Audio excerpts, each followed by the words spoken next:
in the campaign, so I think we're good. Hey. Look at all our new pretties. I added everybody. I'm sorry, Dom Hall, does that say... No, that says... never mind. My mind went to a dirty place. I'm glad I reread that. Also, Flint, if you could throw Mel's name into your camera thingy on Roll20, that would be helpful. Oh. Is it not? Oh, shit. I thought I did. Nope. Damn. Okay, then. And your camera says very soft. Right. Oh, we leveled up, right? You did last session. I think I did that. Yeah, I did. There you go. That was a quick level up. Yeah, we're so Huzzah. itty bitty. Guys, it's Flint. Hi, Flint. It's so fucking hot. Hi. Ooh, sleeves are bullshit. Yes. Yeah, sleeves are indeed bullshit, especially right now. Oh, how far away are you from Norfolk? Decently north, I believe. Or wait, no, Norfolk? I guess that'd be south. Oh no, Virginia? Or? Yeah, Virginia. Like 3 hours, 3.5. Am I muted? No, you're not muted. No, you're not muted. Nope. Okay. I'm flying to Norfolk to go to the Outer Banks in July, so I was wondering if you were close there. Alas, no. We all set there, Flint? I believe so, yeah. All right, let's get started. Let's play Durandar. Dund.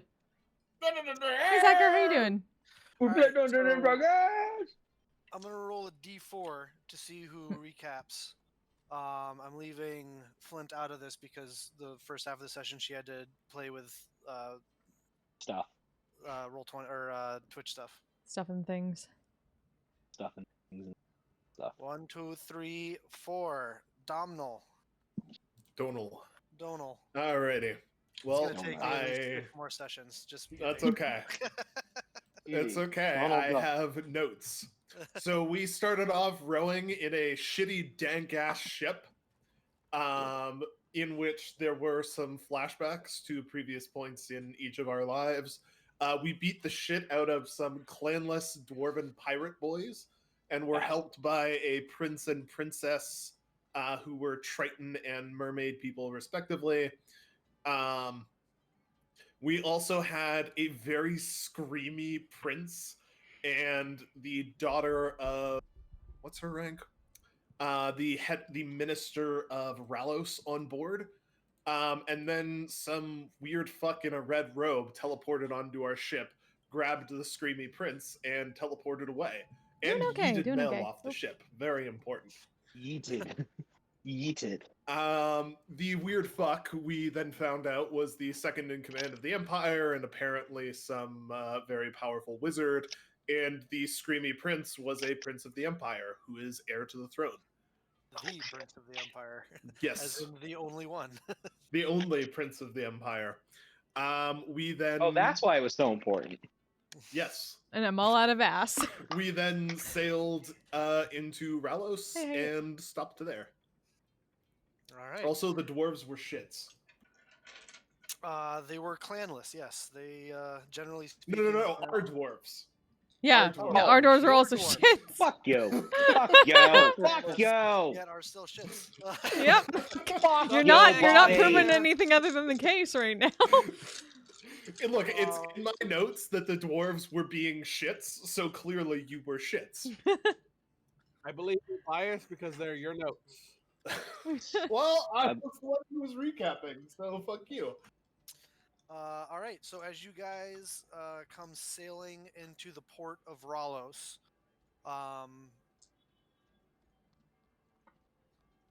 everyone make a perception check.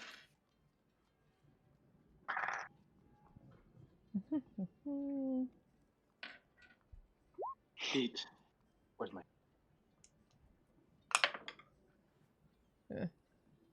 Afro... What? 1. Oh, there it is. 13. Artanis? Arcanus, are you there, I man? think he's 8. Yeah, 8.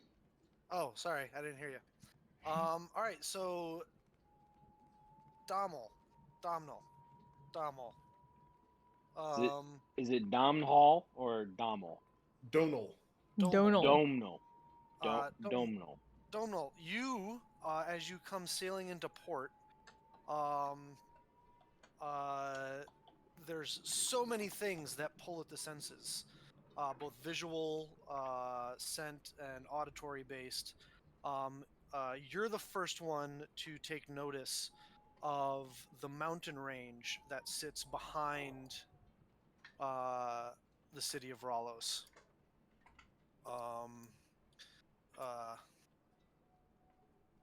And as you look at it, you see a very strange and unnatural sight.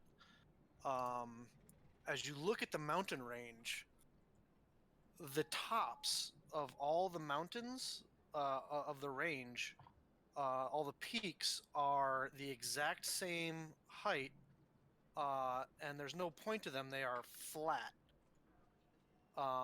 as if some enormous giant came through and swung a sword and severed the tips of each peak of the mountain range. Huh. I guess that's why they're called the severed tips.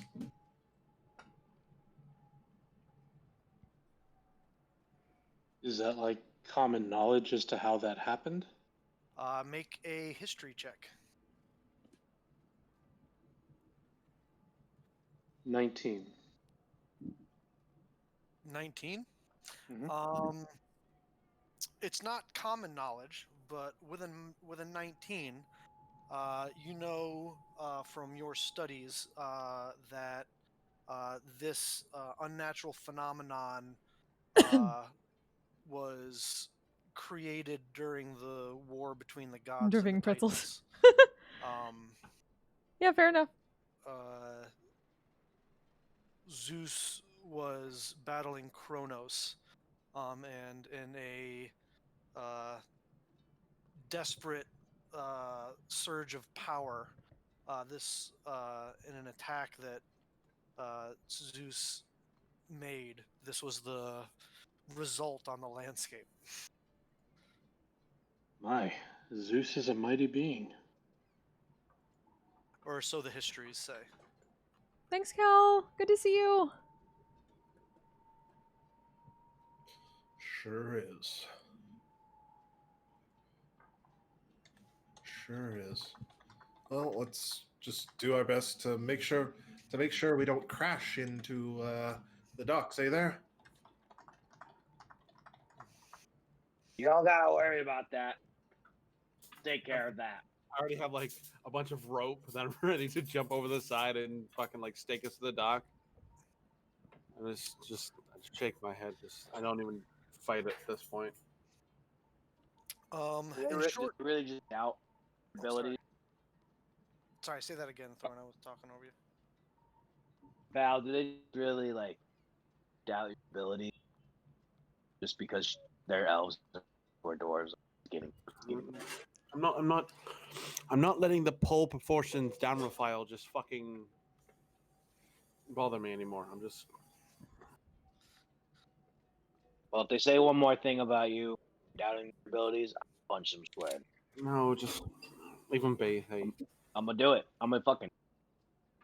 I mean, I understand. Thank you, but Nobody talks about my sister, but I don't think they could grow back their teeth. So Apparently. use body shots.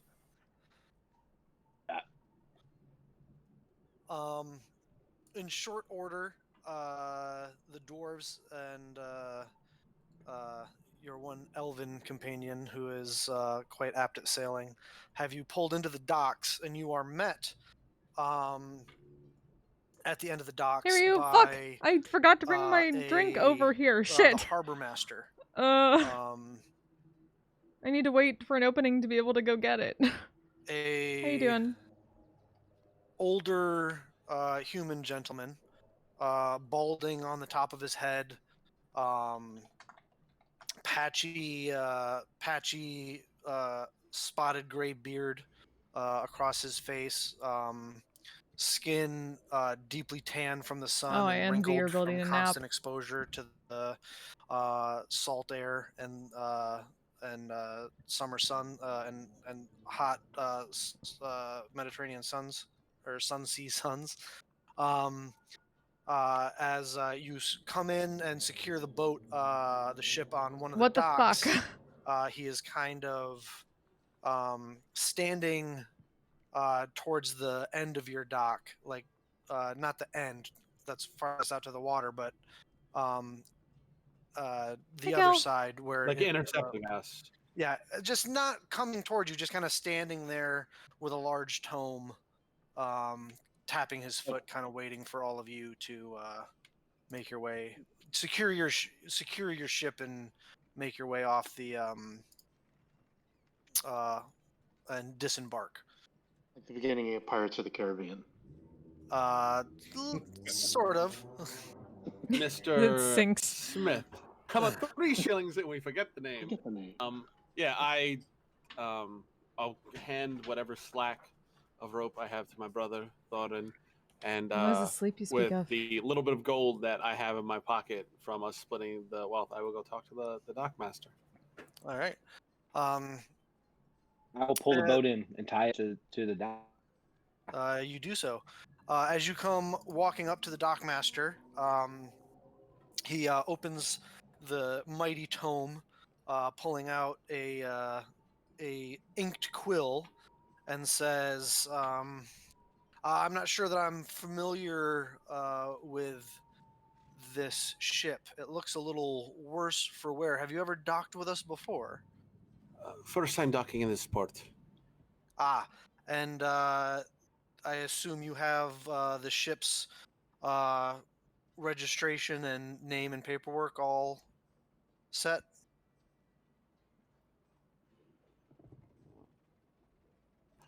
No, I do not have the registration. It does have the name. Is there any way I could pay a registration fee so I could possibly get it registered here as its home? Make a persuasion check.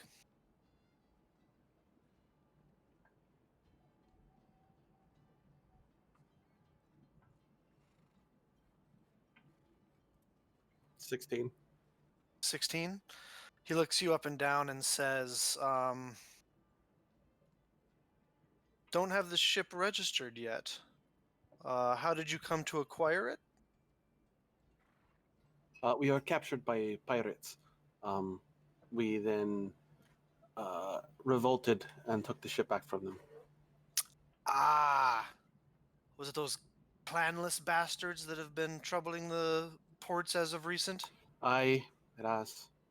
Ah, well, as per the newly passed legislation by the council, as self-liberators of a slaver's vessel that you have brought into port, you are the ship Hey, is Darkwood. now the possession of all of you who liberated yourselves. Get to You it may when register I it can or get sell it over to it. the city at your at whichever you find would be most beneficial to you. That way. The benefits of being truthful with a with a bureaucrat. I got Look no at reason that. to fucking lie. Is that a decision we have to make now? Yeah, is it a decision that we have to make currently, or? Not necessarily. There is a time limit on these sort of things, 24 hours, though I would not recommend leaving an unregistered ship at port without supervision, let's say. Of course. Do you have a guard service that I could enlist to guard the ship for 24 hours, or is that not a thing that you could offer? I could probably handle that for you. Okay. It would go beyond the usual docking fees, of course. Of course. And I kind of I get on my tippy toes And I kind of go, so it's Osil Frostbeard, daughter of Torga the Three-Eyed, captain of the Iron Serpent. Like I'm trying to like very Yeah, slowly. she's like he's quite his hands move with quite delicate speed as he records the information that you're giving him. Um, and my whatever the fee is, I don't want to break any laws or cause any trouble for you people. Of course. If you choose to register the ship and get official paperwork and designation for it, that will cost you a gold piece. The 24-hour protection that I can take care of for you will cost you an additional 5 gold pieces. And remember, it is 24 hours from your interaction with me, the harbor master, that a decision must be made. I will tell you, if you did decide to part with the vessel, I could probably put in a good word with my higher ups and get you as much as 750 gold for that vessel. That's a lot of money. That's, but how much money is that in ship after this? Make a. You're proficient in naval vehicles, right? Make a intelligence-based naval vehicles or sea vehicles check. Remember when 750 gold was pocket change for us a couple of weeks ago? Yeah.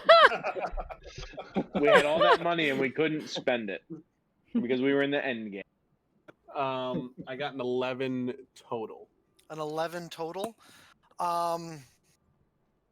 This ship is pretty beat to shit. You think that a new fancy one of these would probably run you about anywhere from You said like 3,000 gold. That would be the base price of this. 2 to 3,000 gold for a shiny new one of these. Right off the showroom floor. Well, I will hand the dockmaster 10 gold for either double the security or depending on he's pocketing it, because I'm not coming back for the next 24 hours. I won't know. Yeah. And we'll reconvene tomorrow at this time to see about a registration fee. If when I look back and I kind of grimace for a second, I go, my compatriots decide to keep up the thing. As you wish, though, I would recommend slightly before this time tomorrow, as the 24 hours is quite strict. I will be early. Excellent. If you're looking for lodgings in the city, might I recommend the Smiling Owl? Oh, thank you. Thank you very much. I just kind of turn back to the group, and then I go. Pockets the 10 gold pieces and turns on a heel to head back to his office and arrange your security.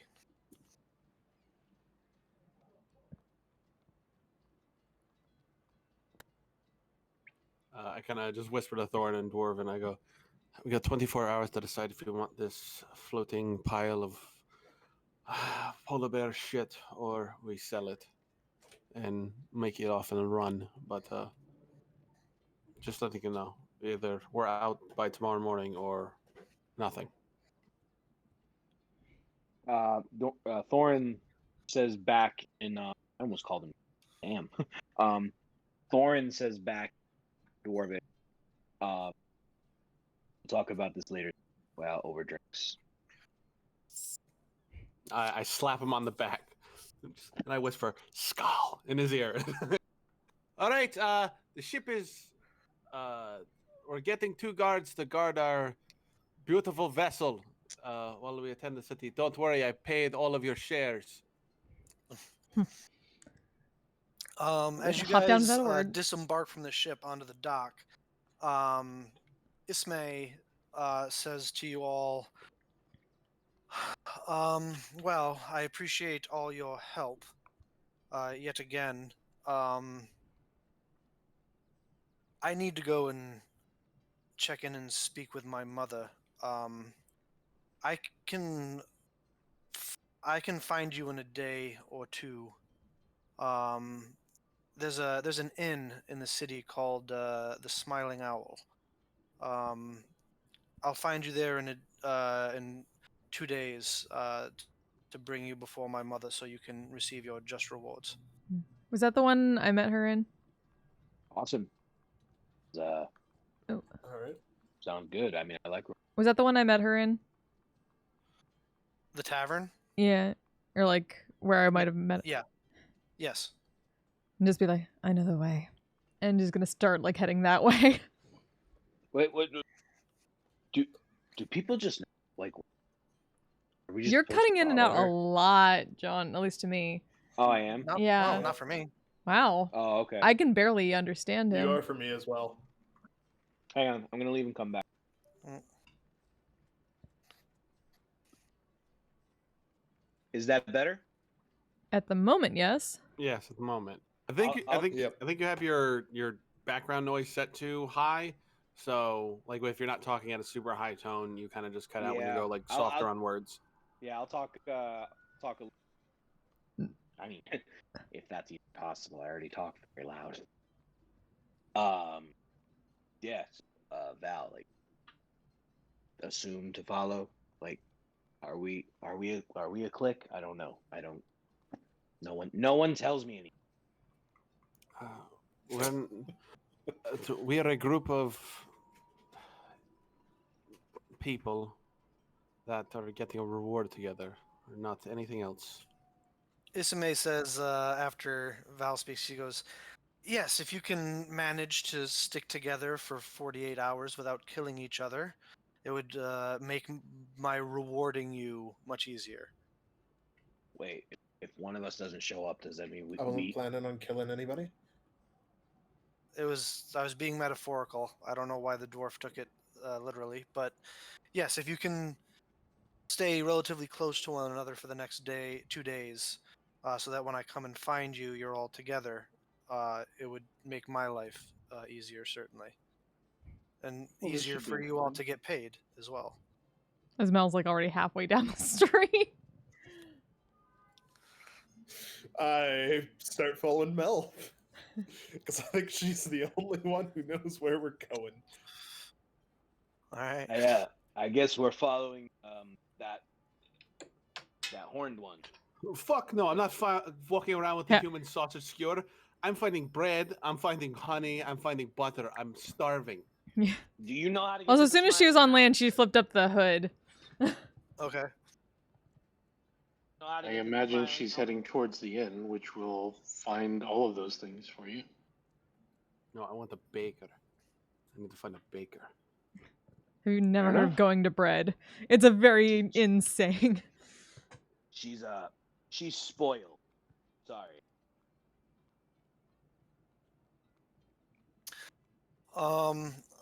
You make your way into the city.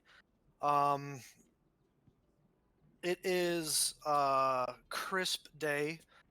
There is a offshore breeze. There's that little hint of chill in the air. It's hoodie weather, as it were. Um, uh, Making your way into the city, you thought the port was something. Your senses are yet again assaulted. There are street performers every block. There are spice merchants and food merchants, and fabric merchants and merchants of every stripe. Um, as you make your way through the streets, there are a cosmopolitan mix of people. The vast majority of the citizenry seems to be human, though there is a fair share of Goliaths and Dragonborn, um, and some of the smaller species, gnomes and halflings here and there, and the odd half elf. Yes, true.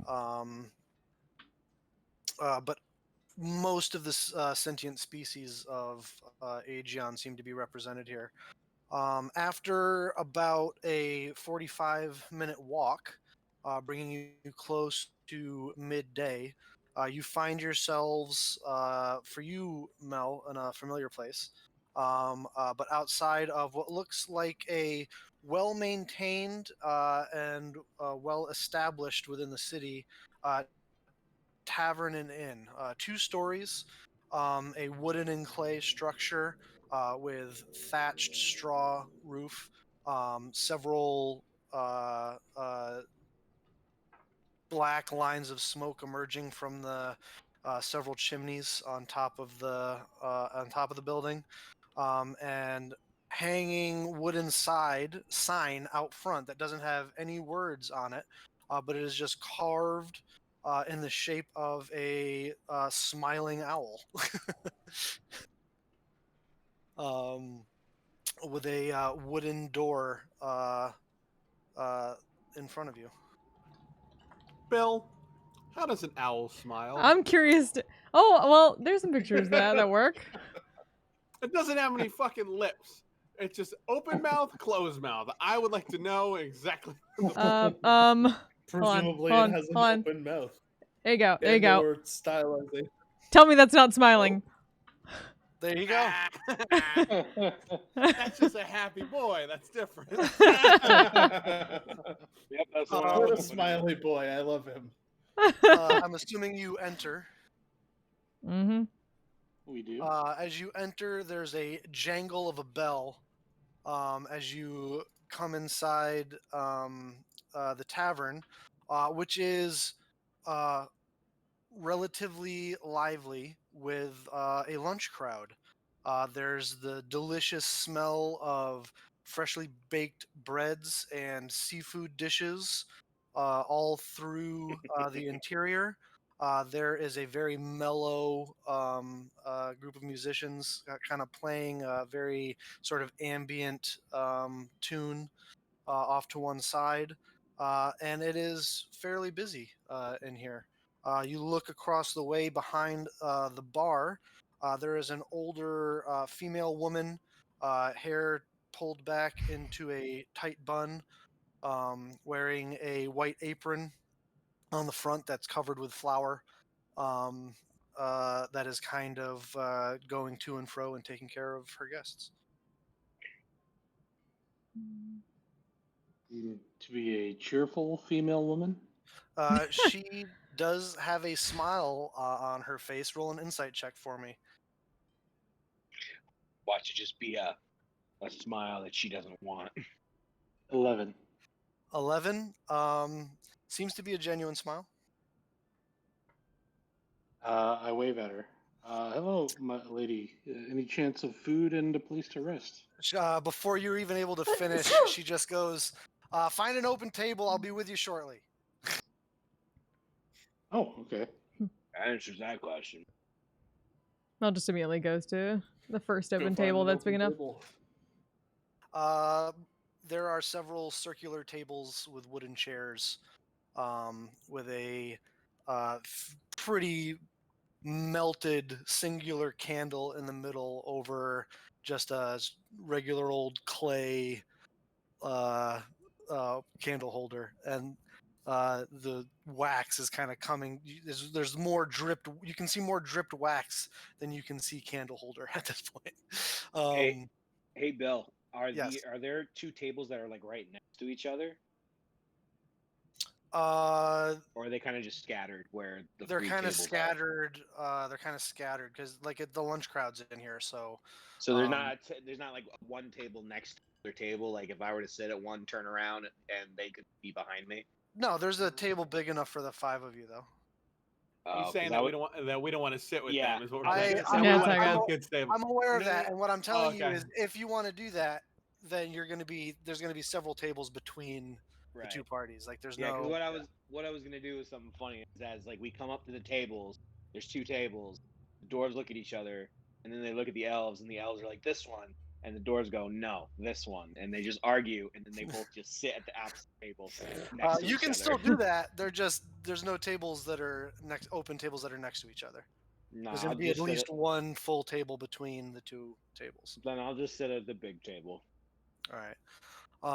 You all sit down, and correct me if I'm wrong, but you all sit down, enjoying the ambiance. There seems to be a lighthearted, happy air about the place. You can almost smell the sea salt air in the wooden beams and clay walls of this place. Eventually, the tavern what is probably obviously the tavern owner comes over and says, "I'm Lacoste. This is my establishment, the Smiling Owl. What can I get for you all?"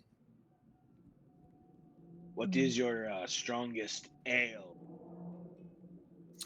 The only ale that we have on tap at the moment. But okay, so that's an ale. Yes, please. If you have mead, I'd prefer that, but We have mead as well. Then I will take that. All Thank right, you. one mead. Oh, I will take a mead as well. 2 meads. Also, go ahead. It's fine. Make that 3. 3 meads. Ale. She looks over at you, Dommel. Water for me, please. All right. Anybody eating? And will you be needing? I hope you won't be needing lodging. We're full up at the moment. That's unfortunate. Yeah, we were looking for some lodging. Know where we could stay. Well, unfortunately, like I said, I'm full up at the moment. Everybody make insight checks. Oh, this is some racist shit, ain't it? Yep. 16. 100%. Oh, that's terrible. And my character sheets. Sorry, shouldn't have guidance on that, but that's a 21. Come on, character sheet. 7. All right. On Wednesdays we were pink. I don't know. All right. So if you got a 15 or higher, Yeah, I don't think I did. you pick up. There's quite a bit of frustration in her voice at that, saying that she's full up. It sounds like she does. The sense you get is that she doesn't want to be and doesn't feel like she should still be full up. You think that there's probably a problematic guest that she is thinking about. So she would probably like trouble in the place. You could say that. I have a unique pair of honeymooning guests that have been overstaying their welcome, to put it lightly. How long have they been overstaying this welcome? They've been here for 3.5 weeks in our biggest room, and I have been asking them to vacate now, but they refuse to listen to reason, and I can't get them out, though they do at least continue to still pay. They are ruining, however, with their activities, everything in the room. What I've heard about this before when I was here last. What do you mean activities? She just she looks at you and says, "Well, they're on their honeymoon." What I've heard about this when I was here last. So? Were they there that long? No. Okay. This would have been after. Yeah. Do humans not spend their honeymoons praying in the woods? Most humans don't. Oh. That's amazing. I don't Anyway, I don't know. You all seem like persuasive sorts. I'll tell you what, I need these people gone yesterday. And if you can get them to leave, preferably without any sort of physical altercation, then I will give you, once it's sanitized, their old room for half price. That sounds interesting. And, if physical altercation is required to get them to leave, I'm not neither confirming nor denying that I'm okay with that. But you know, you got to do what you got to do. I would prefer it be amicably done, however.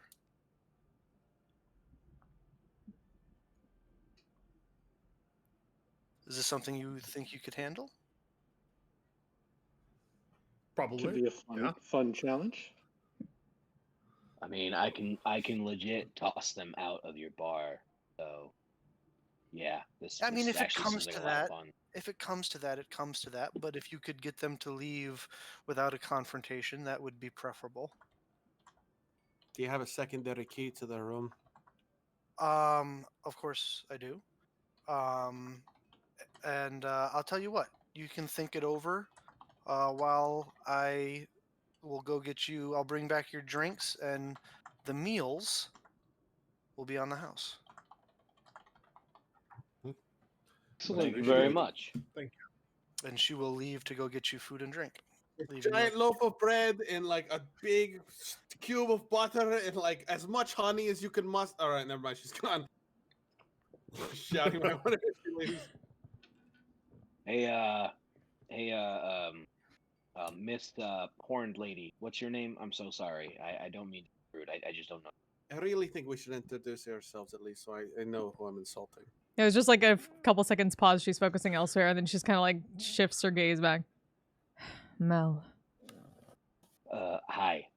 Why are you looking around the room? Are you like are you being followed? Are you okay? Do you need me to take care of somebody? Like, it's freaking me out. That's why I ask. I'm like, I'm the same way. I gotta watch out for this one's ass a lot. So I just don't want to have to fight anybody right now if I don't have to.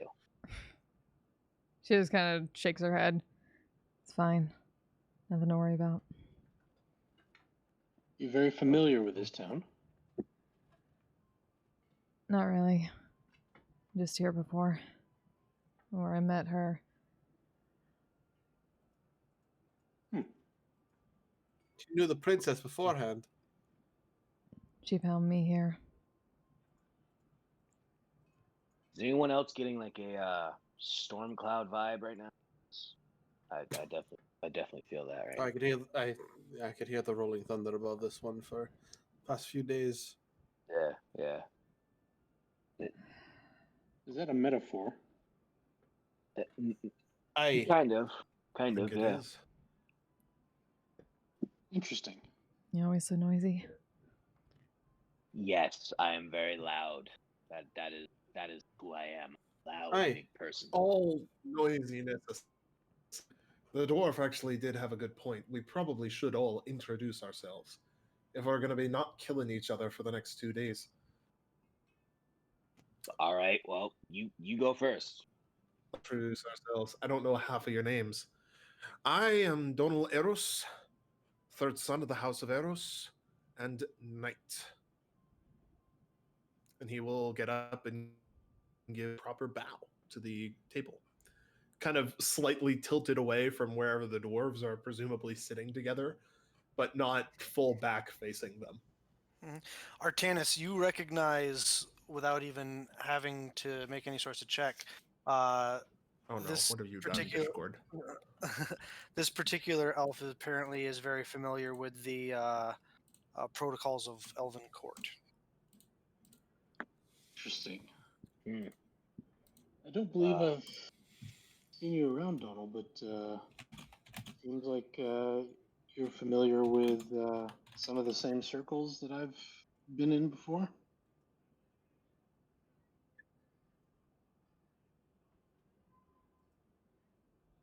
I think his Discord I'm was sorry, I'm fucking up. going Oh. completely in and out of Discord. Yeah. It's fucking with me a bit.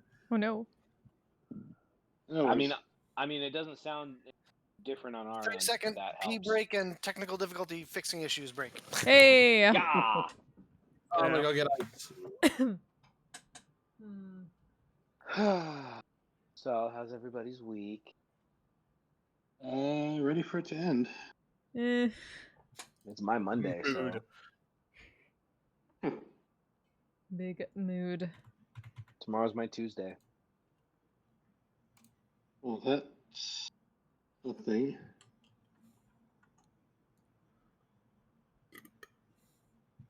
Yeah, How I you- like working these split shifts. How you doing, chat? How's your week been? Yeah, Hi, guys, chat. D&D How Beyond is a really cool laugh. How you doing? Oh shit! How you That's doing? something I fucking forgot to put up. Damn it! Oh, hold on. Let me get the So, fucking Can extension. Can you hear me back now? up. Yes. we hear Yes, you. we can hear you very well. Awesome. Okay, Artanis, I can you were hear saying- everybody else. Yeah, Artanis, you were saying something to Dommel. Donald, interesting. Your formal gestures indicate that you've had the chance to travel in some rarefied circles. You could say that. Did you say My that? family are. Right, because we don't have D&D Beyond yet for this campaign. We're Damn it just all! outside Not making of, your character sheets. Motherfucker! I didn't write down the name of the place. The Fenley. place that's definitely not London. Ephthalus?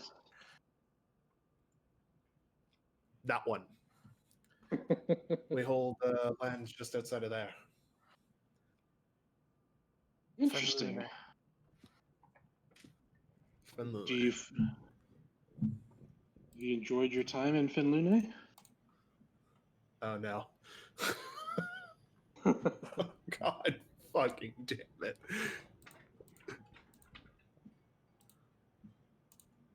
I take that is Discord issues. It's funny because I can hear him just fine. Yeah, I can Yeah. hear him just fine too. Yeah, I hear Domino fine. I almost called him Vanya. Sorry.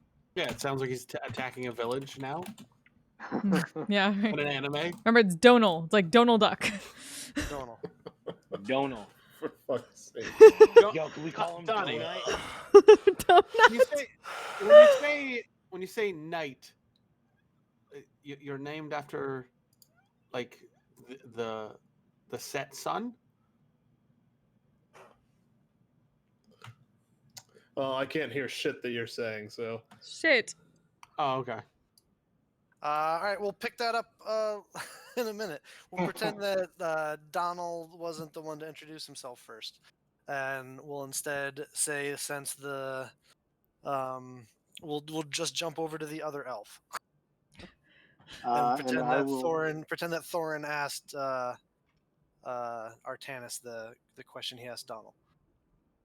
I will stand and nod my head respectfully to the group and say, you can call me Artanis, Shadow Sage of Ephthalus.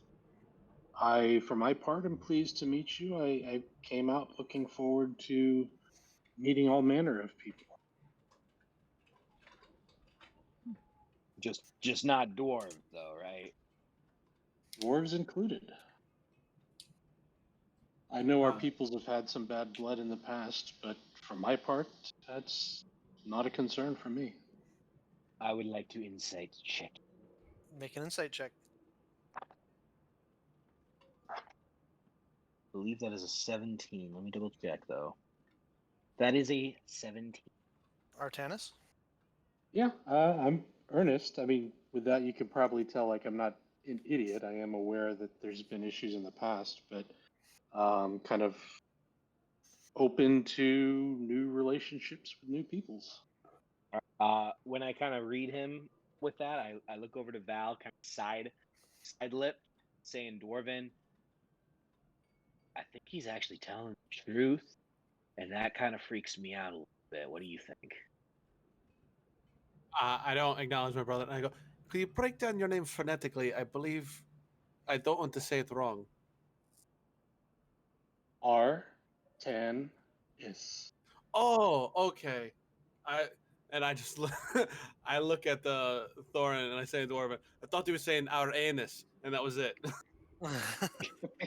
As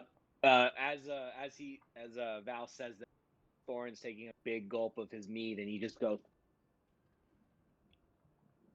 just as a spit take. Was that said in Dwarvish as well? Yes, I believe so. So the dwarvish spit take. Yes, Dwarvish. Yeah, it That came sounds like out a all, euphemism. yeah, it came out with all hard consonants and just. Artanis, make a wisdom saving throw for me. Saving throw? Yeah. Alright. We're getting Cool. attacked already. Oh We're in boy. the safe zone, Bill. This is the safe zone. Gotta beat vicious mockery. Dirty 20. Dirty 20. Uh. Yeah. All right. Continue. There is no Ollie Ollie oxen free in this game. Definitely Well, not in this one. Well, I've said my part. Dwarven friends, how about yourselves? Hold on. Is Donald back? You good now, Oh no. Dave? I think Dave? that's a no. I'll take that as an. Yeah, No, he's no. muted. No, Muted he now. just Oh. muted himself. I just Huh? moved to my phone because Okay. There you go. desktop Oh. Discord is being a massive fucking bitch. Apparently. Yeah, I use my phone, dude. I use my phone too. It's a pain in the butt to use on the computer. All right. So actually, now that you're back, we'll flip this around. We'll go in the past. As Artanis finishes introducing himself, Donald, you stand up and introduce yourself as you did previously, before technical difficulty issues. Doug! And Artanis, you Thank then you so notice much. what we had already Why spoken the fuck are my of, alerts not working? Damn it. and I'll let you say however you Ah, want to say crap. it again, because I think you might actually be Fire. able to hear you now. Your Damn it, why are you mannerisms broken? speak of Alright, I can. skill and formality. And I think you'd mentioned you're from Benloon. Yes. You find it enjoyable there? What kind of a question is that? It was my home. Well, you came out here, so either you just came to see believe the I world. told you while we were sailing. I'm on a knight's quest. I see. Well, best of luck to you. Thank you. And also will repeat, you're a knight, as in like after the set sun you're named. No, not that kind of knight. Not that kind of knight at all. I just kind of roll my eyes and kind of lean back in my chair a little bit and just go, okay.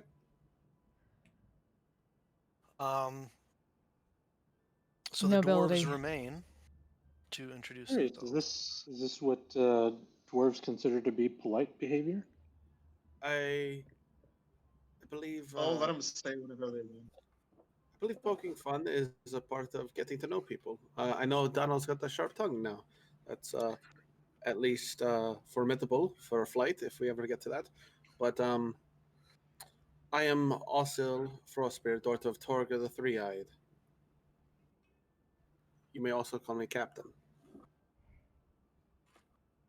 I will never, as long as I live, call you captain.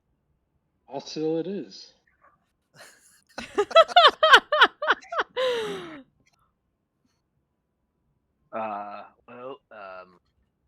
Yep, that's her name. My name is Thorin Broodiron, son of Torga Frostbeard. Wait, what was that last part?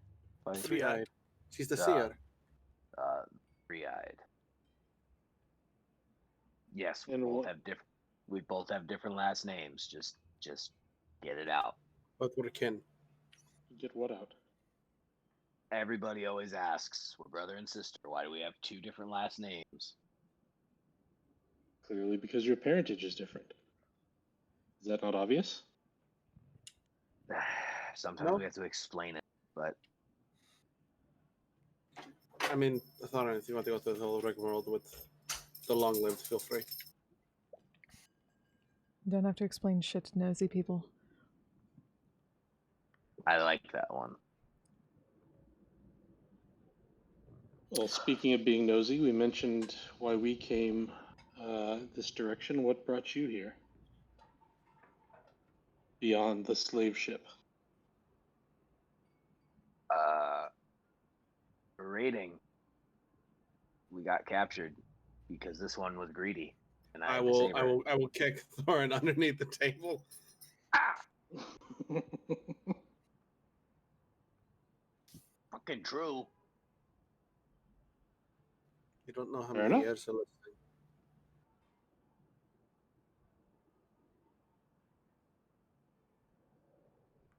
But yeah, we were raiding. We got overwhelmed. Ta-da! We are. Well, you're certainly capable on the sea and capable fighters from what I can tell. Is there a difference between you two elves from where you come? Because Artanis, I'm much preferring you for some reason. I probably have a bias. I may be a little unusual for my kind. You Yeah, definitely can probably. say that again. I've never met an elf like you. How many elves have No, you met? hopefully. He'll just start fingers. Val, what's more than 4? 5. 5. Hmm. And then 6 comes after that, 6 right? is right after. That's correct. Okay. Okay. More than 6, but less. 10. Val, how many? That one. That one. Thank you, Val. Well, perhaps someday the relationships between our people will be more friendly generally than it is today. I don't know any dwarf that's not in the mid-2nd century that's ever set foot on an elven shore. So I don't know if other people have a ton of an issue. We kind of live and let live currently. Am I right, Bill, or am I wrong? Yeah, you still, you know, like for the moment, that's the way it is because of various reasons. But there's still that, your old enemies. Like that doesn't die in a generation or two. Hey Val, have we ever raided the shores of the elves at all, or no? I don't think I have by any Well, what stretch. about people? Are there any stories Oh, about that? definitely, Yes, yeah. we have. Uh, It's I been a few just centuries, I think. I just started raiding. Because about I reasons. don't do much.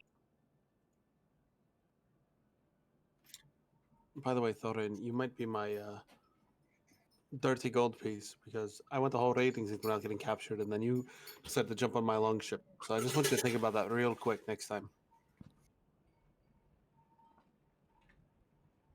At that moment, Lacoste returns with a big tray of all kinds of food and kind of paper on the table, seafood steam style. She just kind of like dumps it all over the table with a couple loaves of huge, like crunchy on the outside, nice, soft, warm, and gooey on the inside bread Oh, with some herb butter.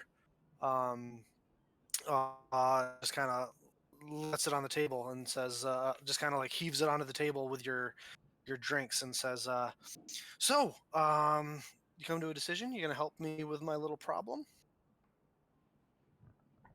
Why not? Sure. I mean, sounds more fun than just not having a place to stay for. So I'm in. Yeah, let's do it. What was the barkeep's name one more time? Lacoste. Lacoste. Okay. Lacoste. Uh, Yeah. Miss Locaste, I don't mean to be a pest, but I I feel so embarrassed to ask this. I could pretty much eat this to myself. Would it be too much trouble to ask for some more, please? I'll tell you what. You take care of my little problem, and you have all you want to eat. He literally stands up. And is like, all right, let's go. Go right now. Can we borrow your spare key?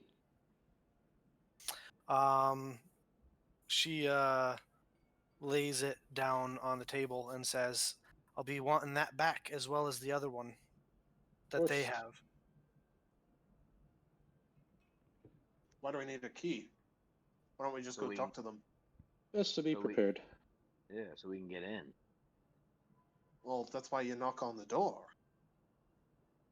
Oh, we have much to teach you. Much to teach you. Let's go. And he takes like a handful of bread and just rips it and starts. I don't want to learn anything if you're the one teaching it. I don't like the sound of what you're thinking. Don't worry. He's It'll be fun. I a promise. fine warrior, knight. You could learn something. As I kind of, I start walking outside. And By the way, when you get upstairs, it's the last room down the hall on the right. Gotcha. Thank you. This should be interesting. Let's have at it. Hmm. So as we go up the stairs, Thorin looks to Val and says in Dwarvish, do you want to do get help, or do you want to do there's a fire? What? I don't think either one of those. If we need to stay here, I don't think we can destroy the establishment. And to get help, the way you do get help, I usually end up breaking something. You The said last that time we in did, Dwarvish? no, I'm saying this out loud in common. And I go, the last Okay. time we did, there's a fire. You actually set the fire. I was inside the building. All right. Listen. I didn't mean to set the fire the last time. It just kind of happened. You know, things were getting escalated, and I got excited. Oh, Grave Protector! Trying to cook his sister alive. Well, I didn't know you were still in the building, right? Of course I was. You took too damn long. Ah, right. Yes. What was that you were saying about fine warrior? Trying to roast you alive? No, it was a common mistake that won't happen Miscommunication. again. That will never happen. So we're looking past them. What is the marching order going up the stairs, by the way? I laugh at Donald, and I'll be in the middle. I think I was first. It's wide enough that you can go two abreast, but that's it. I think I was first, and I was talking to Val, so like, I kind of was pretty eager. Here, why don't we just do Melt this? is at the back.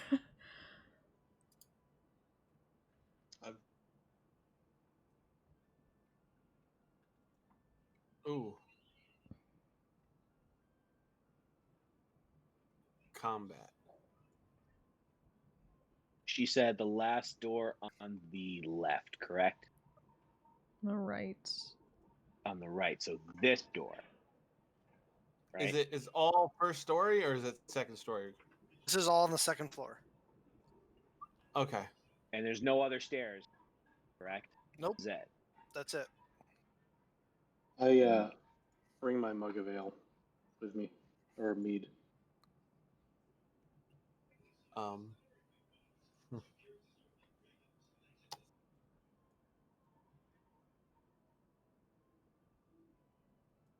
right. Who has the key again? Artanis, you have the key. Yeah. So this is where their room is.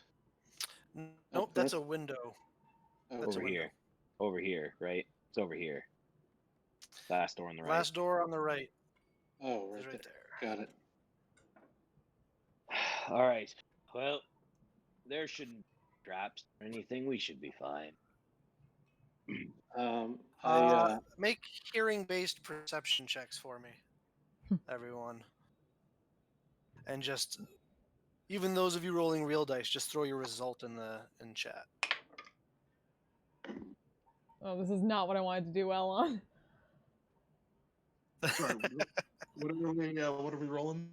Hearing-based perception checks. I'm switching computers, so you're gonna have to. No worries. Somebody want to roll a d20 plus 6 for me? Hmm. I'll say with your Got it. passive, you're fine. With your passive, Okay. you're fine. Cool. So you, Donald, and Mel, each of you, as you guys are making your way up the stairs, and the dwarves are kind of bickering with one another, you hear coming from down the end of the hall what sounds like some very large individuals having some very aggressive sexual intercourse. Huh. Wonder what all that banging is about. Oh, Bang, that must banging. be. I'm just shaking her head.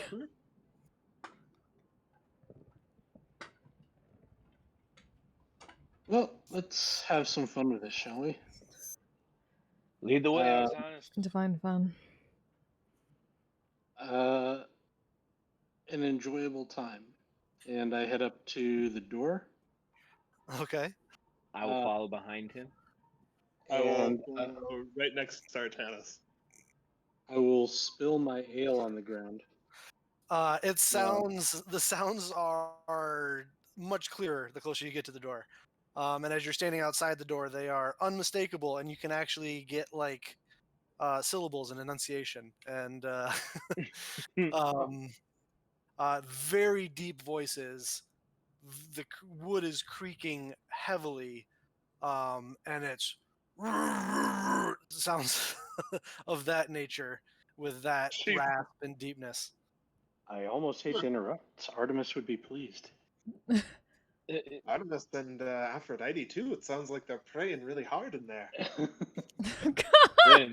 I thought Artemida. I thought she was she was like she was a maiden of it not having sex, right? That thing. No. Oh, whatever. I'm gonna knock on the. I just go and I bang on the door as loud as I can. All right, so you dumped your ale on the floor, Artanis? Yep. Okay. You dump your ale on the floor. Thorin, you walk up and like the police just kind of bang, bang, bang. Door. You hear from the other side of the door, did you hear something? What was that? And then you hear another voice say, I don't know. Check it out. And I'll say loudly, "Oh no, we have some contamination here. We'll have to evacuate." The door swings brow. open. The door swings open, and you see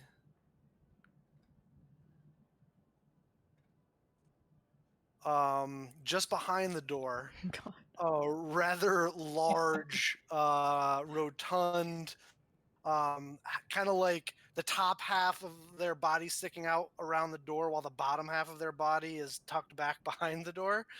And if you kind of peek past them, those of you that are right in front of the door, you can look inside and see kind of with the blankets kind of pulled up to around their collarbone, a rather large female ogre in the bed back there.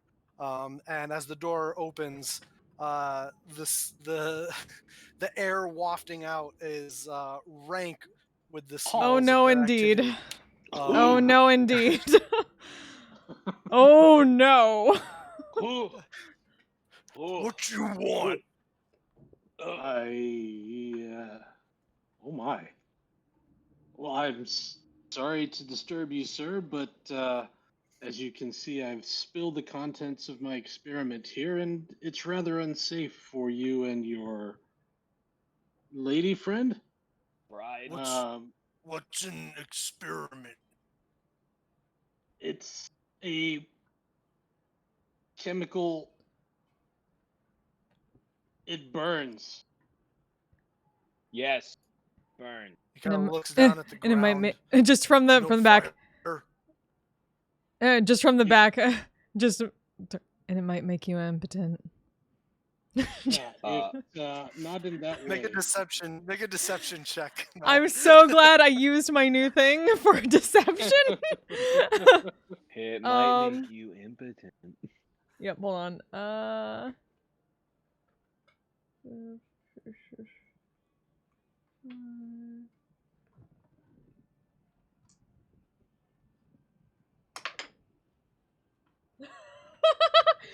Um 21. 21. He looks over at you, Mel, and says, "That sounds bad. What's impatient?"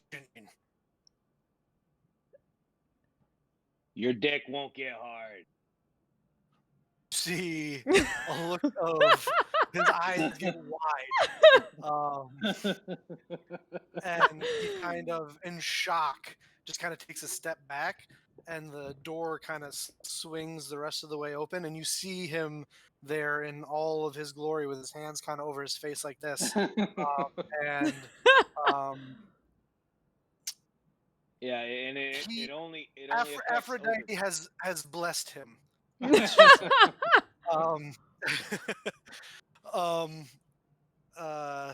You've seen Thorn. You've seen literal weapons of war.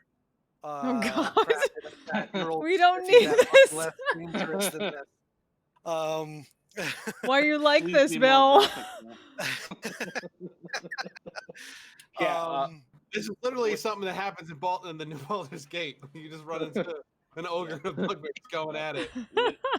literally, Thorn cannot contain himself, and he just goes, "Holy shit, that'll kill someone." Thank you for quoting and that, he Kel. He looks the ogre, the male ogre, looks genuinely disconcerted at this information. And the female ogre from the back says, "Gluzog, what's up? What's wrong?"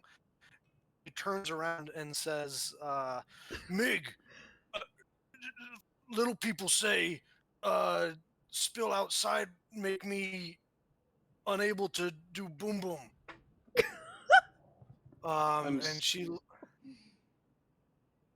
And he turns back around and he says, and who you now know is Gluzog, says, "Can you fix it?"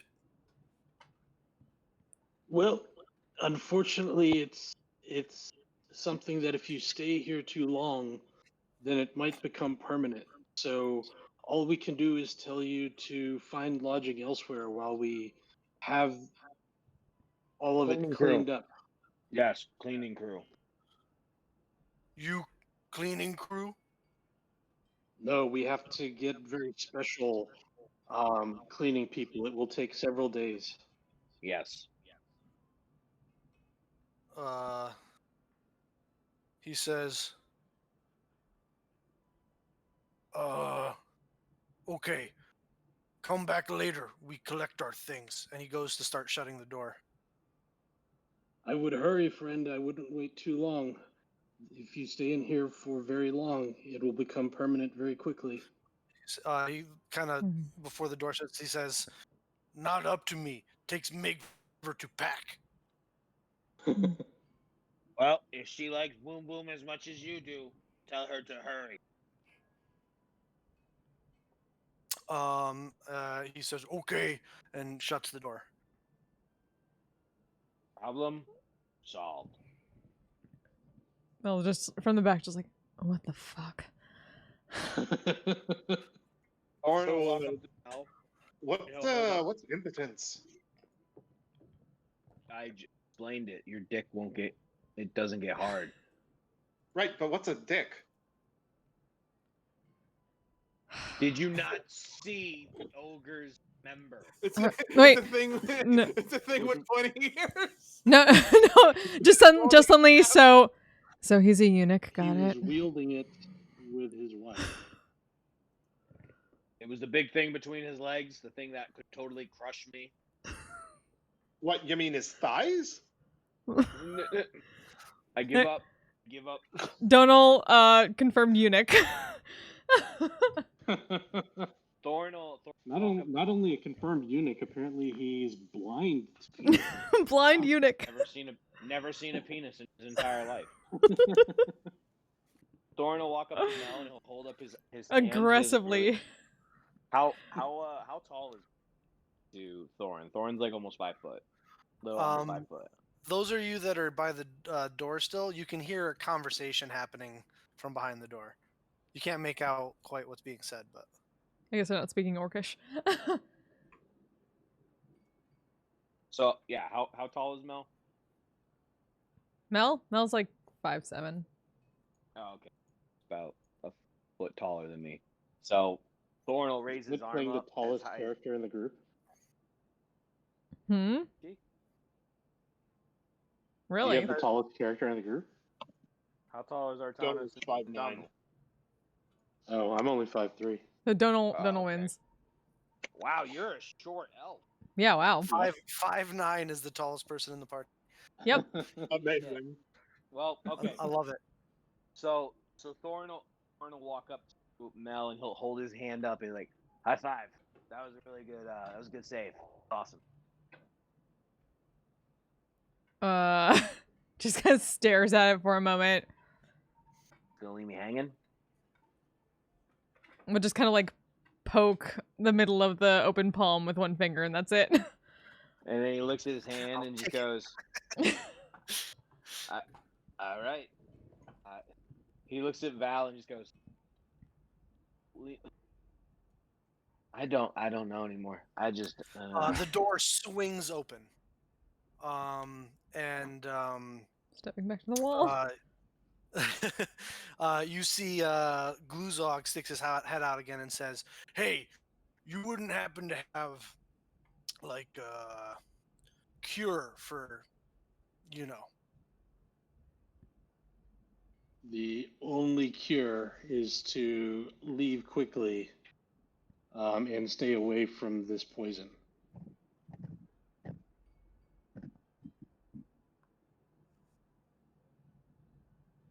Well, I just coughed so hard I got lightheaded. Oh shit.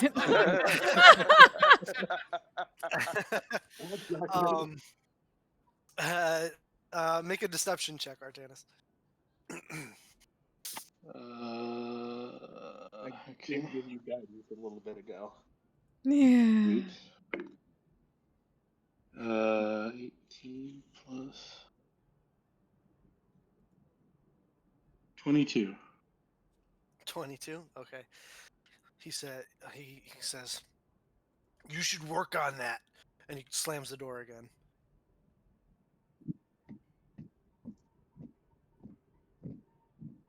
I Still wonder leaving? if he's planning to actually leave.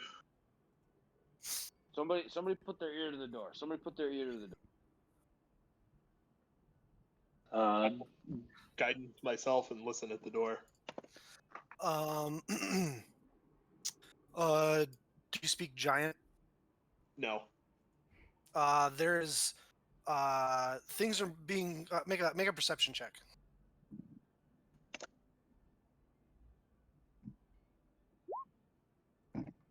While he's doing that, I'm just going to start ritually casting Comprehend Languages. Okay. There is sort of a bickering conversation going on in a language you don't understand. And you can hear things being moved around inside. Like drawers opening and closing, shit like that. Well, sounds like they're packing, but don't know can't tell exactly. I don't speak the language.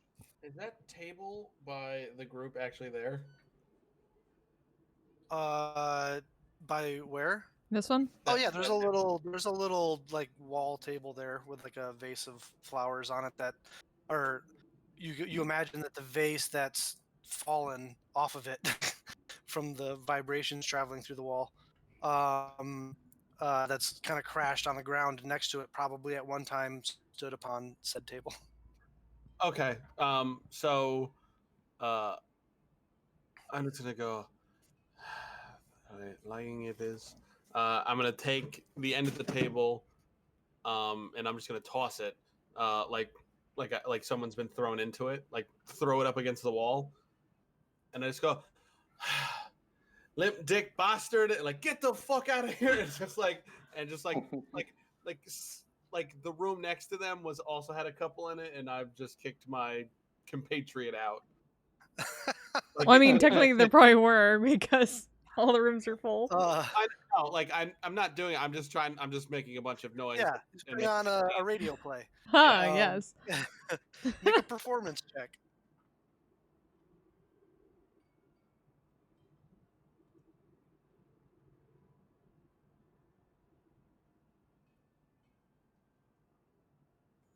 I am no Fike, but that is still a 13. A 13. Okay. About another 5 minutes go by. You hear the same kind of noises coming from the room as before. Another 5 minutes go by. Your comprehend languages is now up, Artanis. I believe that's for written word though, not spoken. both. Is it both? I can understand the literal meaning of spoken words. I just can't speak the okay. language.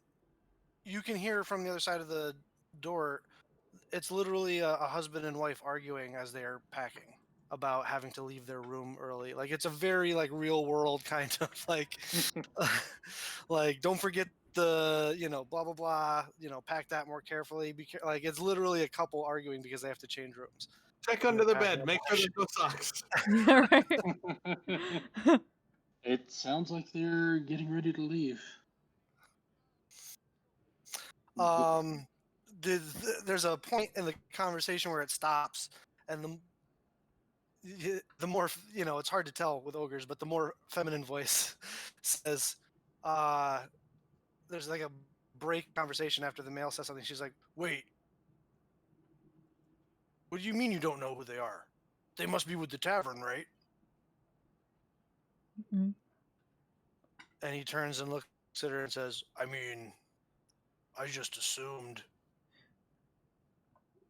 And the door swings open and Gluzog is there again and says, do you guys work for the tavern? Yes. Yes, we do.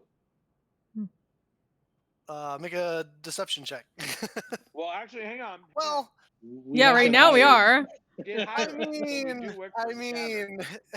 We literally are. We are literally working for the tavern. In the way he's talking about, though, I don't think. I'm not lying. I mean, either way, I don't think it makes a difference for me, but actually it does. Yeah. But, I'll Not let lying. you do either, your choice, depending on how you want to play it. Perception or deception. Well, persuasion or deception. Biero's back. Oh no! Fucking hell, Biero! Stop it! Hold on. What'd you roll? A natural one. Of course he is. 31. Like you said, Barrow's back. Glibness, 31. All right. Hang on. I helped by saying we are. You are they giving aid at all? Not quite. Not quite. Yeah. I tried. Yeah. Gluzog kind of looks at you a little suspect, Artana, and he says, and he kind of looks out into the hall. He's like, let me make a check for him real quick. Oh. And he kind of squints his eyes, looks back at the three of you, or the four of you in front of the door and says, why nobody else leaving? What happened to them yet? We're starting with the closest It's people. right in front of your door. Yeah, your room is in the particular area of danger because that's where the poison was spilled. Trying to make sure you and your betrothed are protected and safe. Once we get you out, we can evacuate everyone else out much safer. We'd hate for you not to be able to produce little baby ogres someday.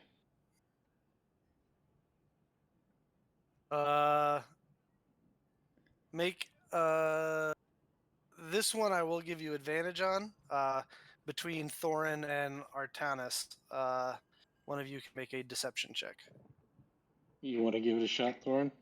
All you, homie. All right. You got advantage. Oh. 18. 18? Mm-hmm.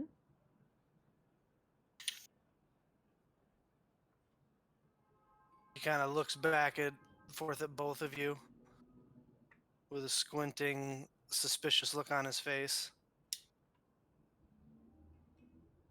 You should get going. This is not the kind of thing that you wait to tell people in an establishment like this. Well, your area is the one that's in danger. We're keeping I everybody just- else away. All As there she was- takes a piece of like cloth and covers over the spill. also from the other hallway just comes out just swearing in Dwarven and just heads downstairs back to the bar, just like making a big scene of it. And just The door closes again and stays shut for about another 15 minutes or so, until it opens again, and Gluzog and Mig, full on Karening, make their way to the stairs Karening. out of the establishment, saying like, "I hope you understand that I'm not going to tell any of our family to ever stay at this establishment. This is really ridiculous. I am not going to give you a good review on." Stop! No. They make their way out of the establishment, and you are able to return the good news to Locaste, who leaves one of the keys with you and says, "If you after you guys finish eating and drinking your fill, she tells you that by the time you return, when the sun goes down this evening, the room will be fully restored, and she'll switch it out so that there's multiple bunk beds in there instead of just the one big bed." And thanks you all very, very much, and says that as you were able to take care of the problem without any violence at all or damage to the property, your stay is not just half off but completely covered. Sorry, like after she's done though, I'm just shaking her head. It'll never actually be clean. Fucking agreed beyond Monsieur. There is no hesitation.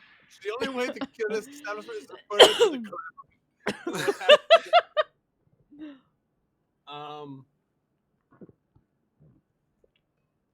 I don't know. I don't. Ostil is just going. It just looks super uncomfortable at this whole situation. By the way, Bill, I appreciate from like the bottom of my heart that like our first encounter, like it's like we went from Ogre Ice campaign with Von Trapp, and now these two, and Von Trapp, Seymour Von Trapp. The ogres come full circle. Yep. A little homage. I thought you guys would like that. And hey, you were able to do it without it coming to combat this time. Hey. Yep. So last you time guys none of us had anything to have so you guys have 2 days, 48 hours, including the remainder of this day, half this day, to accomplish what you would like in Ramos before your meeting with Minister Estrella. Well, as we sit down to eat, I'll say that was fun, but I think before we headed up there, we forgot to allow one more person to introduce themselves to the group. Oh. Would you like to tell us about yourself, Mel? Not really. I'm just gonna kind of glancing around the room a little bit again and just kind of shakes her head. Melano from Alrawam. Are you always this cheerful? Are you always this cheerful? Because I can't. I can just feel the radiating happiness come off it. It's intoxicating. Yes. It's quite wonderful. I'd love to visit Alrawam someday. Is it a good place to live? When the Empire isn't trying to fuck it over. Understandable. Very understandable. I third that.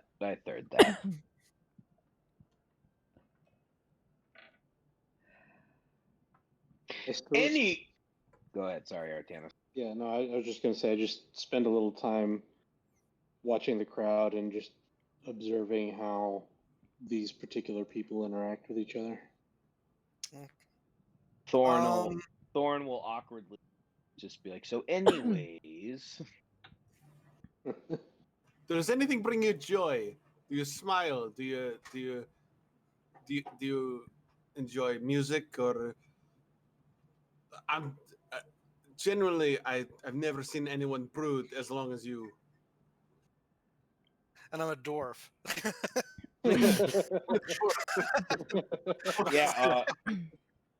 Yeah, Val, it's her pastime, brooding. She loves to brood, so for her to say champion brooder from Yeah, Alroam. so- You remember when I said you don't have to tell shit to nosy people?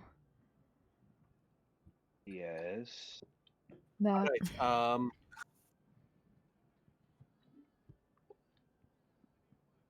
right. How about this? We'll share some. You share some. I think we can do that around the table. I Yes. don't think that's how that works. I think she's saying, I'll tell you what I fucking want to. But Smart. Mel, thank you. Personally, I'm dubbing you Sunshine.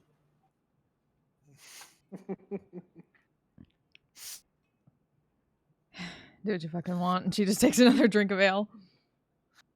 You hear in the, like, as if someone snuck up behind you to whisper to you, Mel, you say, it says, I'll possess that one if you want me to.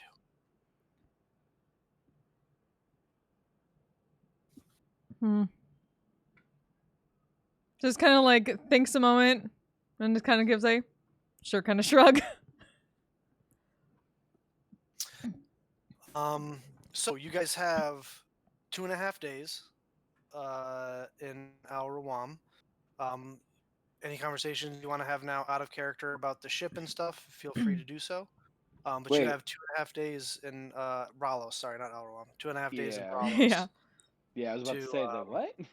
To explore, supply, deal with your ship, whatever you want to try and pursue, you may do so.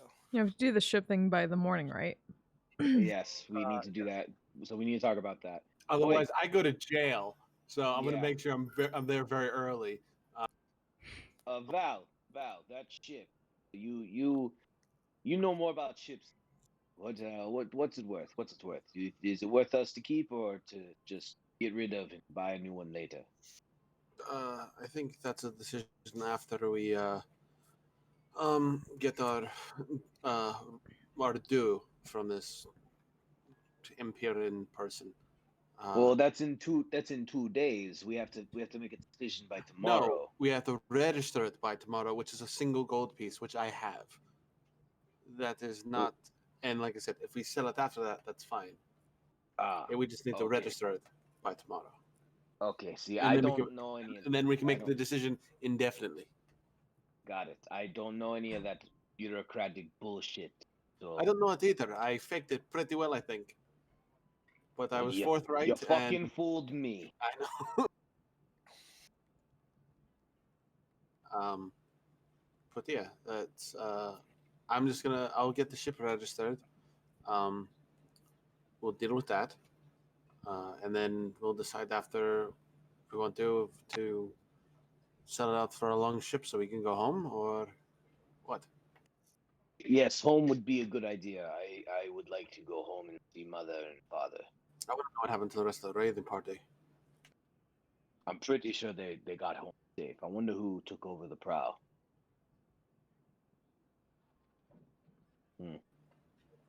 Probably that shit eater. Maybe. But yeah, so I mean, I don't know how you guys feel, but I'll pay a gold piece to register the boat. I don't give a shit. I just don't want to go to jail. Section 2. By the way, it was explained to you, you wouldn't go to jail. You would just forfeit the ship, and instead of them having to buy it from you, they just get it. They'd just seize it. They would just seize it. Yeah. We could sell it regardless. So, Yeah. like, did they explain that to you? Did they say that we could do Oh, that? no, I made the assumption that this is the Empire, and parking illegally is punishable by death. It's the Empire. This All right, isn't well- the Empire, though. It is the Republic's. Yeah, we're not in the Empire. All right then. Well, let's. It's not that I don't know. It's Val doesn't give a shit because it's really hard to learn people from your culture when they're screaming because their house is on fire. So I don't know. I'm blindly ignorant to these facts. Yeah. But anyway. Yeah, we've never had to sell a boat. We've always had boats that can win. I'll register it. And pay Val, its if you need coin, let me know. I have a few extra gold. Surprised you haven't given it to it, considering you thought I was a witch because I could do math. And then he looks at his coins and he counts them out. You couldn't get up to 10 like before. Yeah, like no, he's taking his time, and he gets to 4. Oh, 5. 6. Val, what comes after 6? 7. Give me the fucking butters. He puts it all in the bag and he hands it over to Val. Thank you. This is the best thing. All right. Anyway, I'm not so hot Thanks for Lark. my numbers. I have 14 gold pieces. So Val will hold on to Thorin. No, I thought we had money for a 100 while. gold. We split like 100 gold each from the dwarves. Oh, I forgot to put it in. Then I will just I have 114 then. I mean, keep it on your character sheet, but yeah. Yeah, no, it's gonna stay on my character sheet, but Yeah, basically effectively, yeah. Val has effectively Thorin's has share. Thorin can't, so hopefully I'll change that. But anyway, so Val will wake up at first off, Val does not stay in the room. That is disgusting. I don't care what they do. I don't care how much pledge it smells like. Val will sleep on the ship. She slept on the ship for 16 days. What is one more night? And Val will pay the registration fee of a gold piece, and whether there's a docking fee or anything else, she will also pay that as well. No docking fees in Ralos. But you pay the registration fee. How do you register it? To simply your name or the party together? Since you're the one there. The party has no name, so it is registered No, on but the. you can list all 5 individuals on the. On the... It's the Defenders of the West. No. I put my name, much like a John Hancock, I put my name big and bold, and then slightly smaller, I put Thorn's name, and then I put, God forbid something happens to either one of us. I put Mel, and then Artanis, and then I do not put Donald. All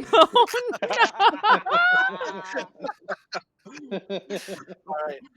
We now know what new friend. What is the name of the ship? What is it officially registered as? The Iron Serpent. The Iron Serpent. All right. I like it a lot. You now are the proud owners of the Iron Serpent. Iron Jormungandr. Sorry, I took that as my own, but Jormungandr. but my character does not give a shit about your guys' opinion, and I don't think you guys give a shit about what we name the boat. Not No, I wrong. actually really wanted to name it the Ball Guzzler, but No. God is going overboard. All right. So that's taken care of. Is there any personal you guys have since we clocked to the morning after discussing the thing, you have 48 hours in Ralos. What is there anything any of you would like to do? Go shopping or researching or anything any kind of downtime activities. You have 2 days of downtime essentially. Bit of both. Yeah. Well, Thorin wanted to get a bunch of like beef jerky food for himself, so he asked Val to go with. Yeah, so he asked Val to go with him to help him pay for it, so he knows how much to pay, and he doesn't get swindled. Okay. Are you getting supplies for the boat or just for yourself, Thorin? Both. The jerky is gonna just be for him because like he's like a strong man, so he's gotta eat, and he doesn't want to be a dick and eat everybody's food, so he's buying food for himself, and then he's gonna buy food for the everybody, for the crew. All right. So if you're just getting subsistence food and don't care about taste, Oh no, for himself, he's getting like really good beef jerky. All right. So 2 days of rations is 1 gold piece. Okay. And that means breakfast, lunch, and dinner for a day, for 2 days. Okay. Val, what do you think we should do food wise for crew? I mean, I'm going. By the by, this would be something you have to keep track of, for especially long sea voyages. But thanks to the fact that you have a ranger whose favorite terrain is the coast, you can kind of just park at night, hit something hunting, and you're gonna basically is one of the benefits of having a ranger with a coastal, with whether you were traveling at sea or across land or whatever, they have a favorite terrain, and this is one of the benefits in this game. Yeah, I could literally send Ravina out to go like scoop fish Yeah. on top of the water. Yeah, Ooh. pretty much. What do they call that shit? Like core something fishing? Like what you have like the bird that does the fishing for you, and then it just like Yeah. barfs it back up. They use in Oh, no. Japan. Is it barf? Pokemon? Like they Yeah, eat it? kind of. They Ugh. half eat it, but like they tie a thing so it doesn't completely go down, and then it comes back up. Like No, Ravina is a very good girl. She just grabs you with her claws and then just drops it on the boat. what's it called? Like cormorant fishing. Yeah, well, yeah, falconry is what Ravina's for.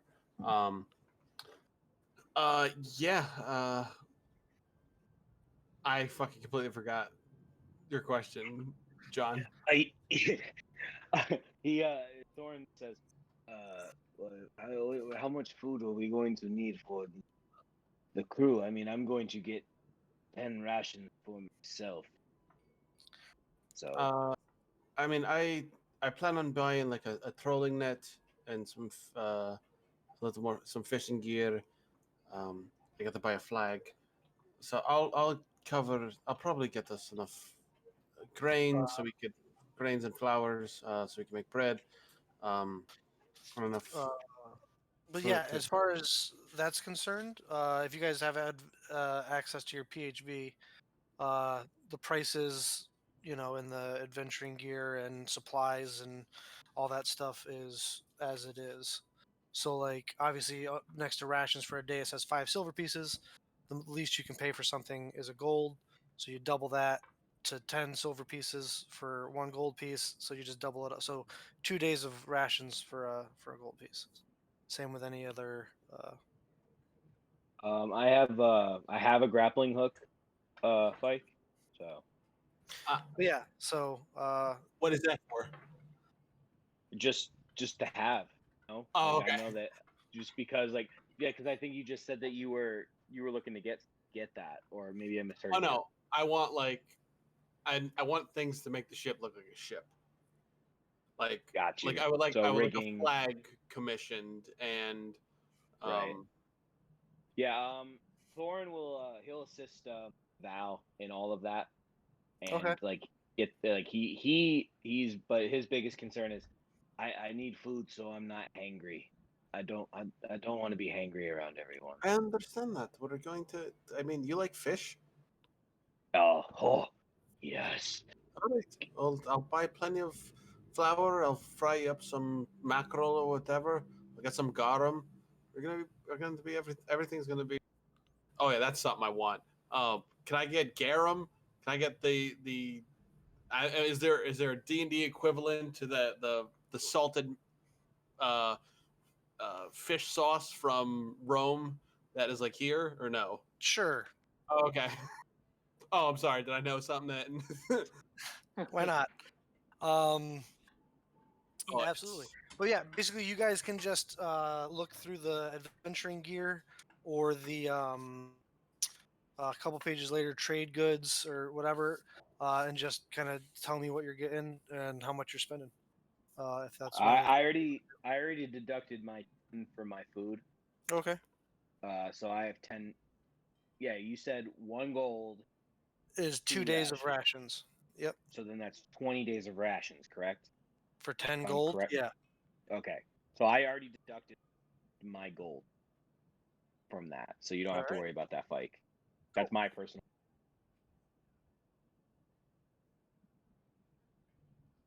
I gotta work on a few things, but right. yeah, the big thing, the big thing is I just want a flag. As far as commissioning the flag, what do you want on it? Oh, What's the symbolism on it? Like outside the hospital they have like the snake kind of winding around the caduceus. Yep. Yeah. So I want that, but across a double-headed axe. Okay. But with more than one snake on it, so it's a double-headed axe with 2 snake faces. Yeah, kind of now over like a silver. The detailing is silver, but the background is gray, so it's not very flashy. Okay. You find someone to commission that. They tell you it's going to take them 2 days, or a couple days at least. And for such intricate and specific work, it's going to cost you 5 gold pieces. I pay beforehand, as he would expect.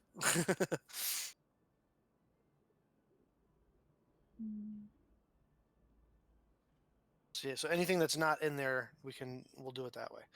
Anybody else have some gear they want to, some money they want to spend? Since it sounds like that's what we're doing at the moment. Yeah. Shopping. Yeah. I'm also gonna buy a whetstone to have for daggers and whatnot. You have an infinite supply of whetstones for 1 gold piece. Sweet. You'll never have to purchase. The best whetstone. Whetstone ever again. Hell yeah. Every session we are searching for whetstone.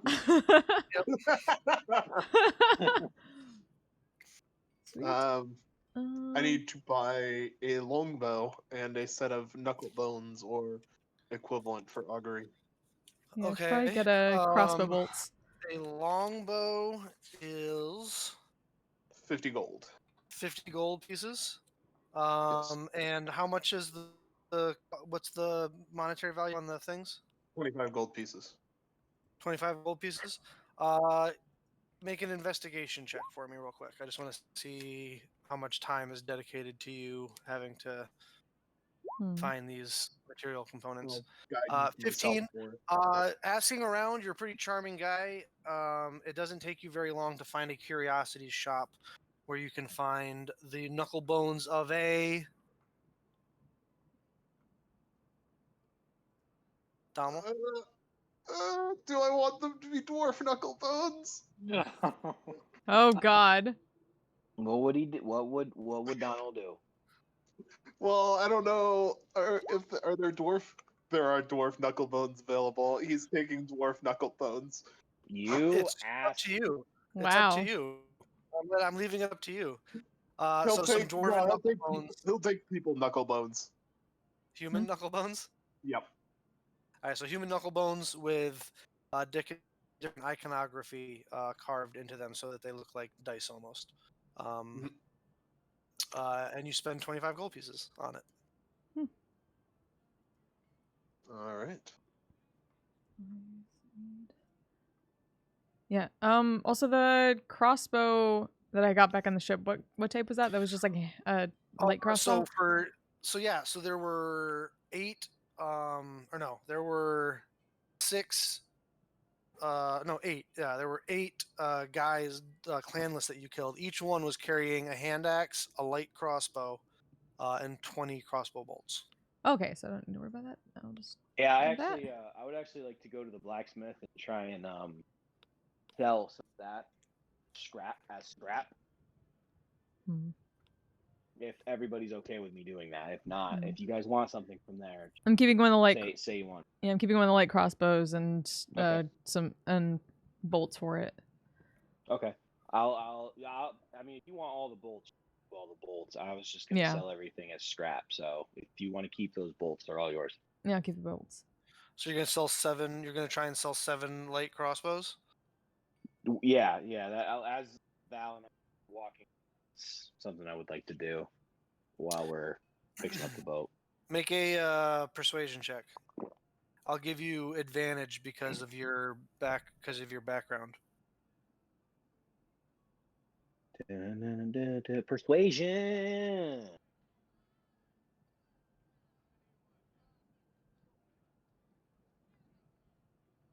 You want me to put it in chat? Just tell me. 18. 18. You're able to sell each of the light crossbows, all 7 of them, for 15 gold pieces each. Ooh, so that's 7, you said? 7. So yeah, 7 times 15 is the profit you're able to get off that. Are you keeping all 7 or all 8 hand axes? I have 2 of my own that I bought. Yes, yes, I do have 2 hand axes of my own.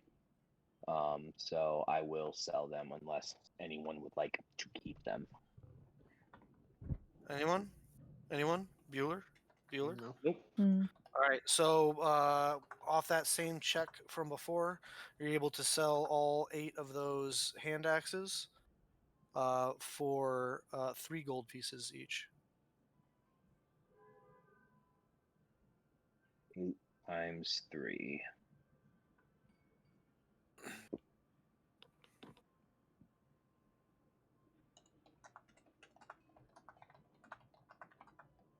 I'll pick up some ball bearings and caltrops if I can.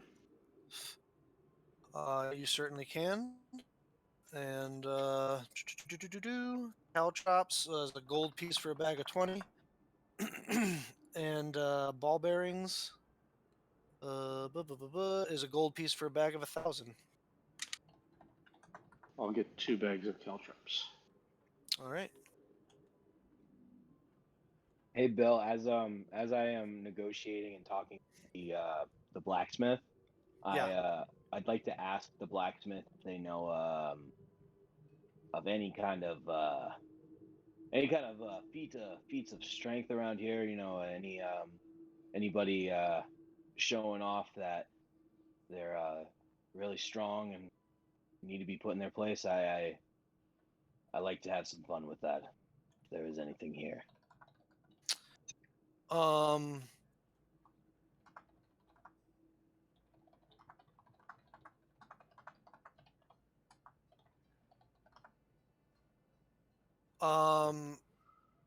He explains to you that this really isn't the town for that. This is more of a town of thinkers and philosophers. And if you're looking to get into a philosophical debate about the moralities of the world or the nature of existence, then you'll easily be able to find someone willing to take that up. But as far as feats of strength, you kind of came to the wrong town. He says you're probably looking for someplace like Spartus for that. And which way is that lovely place? North, slightly to the west. All right, I appreciate the heads up because I was gonna go challenge somebody to arm wrestling. Don't do that anymore. But what is strength? Yes, if you wanted to get into a philosophical debate about the nature of strength, then you could absolutely do that. It is. I pick this heavy object up, and I lift it in the air, and I put it down, and I do it again, again and again and again. But yeah, so that's what the blacksmith tells you. I appreciate the guidance. If there's any work, I'm here for. And he looks kind of around. Another day or two. If there's any work that needs to be done or helped, I can help out in any way. He informs you that he doesn't have any work at the moment, but he will keep you in mind if you ever come back. He puts his hand out to shake this person's hand, Yeah, they shake your hand without hesitation. and he turns and walks away. Yep.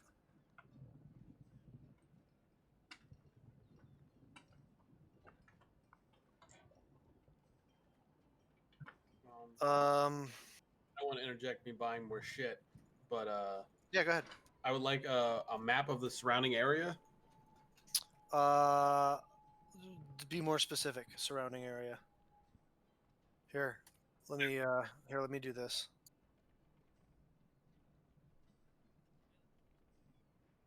Please indicate for me what you mean by surrounding area. If I can get this map, it'd be great. I doubt I could get that though. You want to get you want to get this map? If it's purchasable, yeah. You could easily find that or something similar.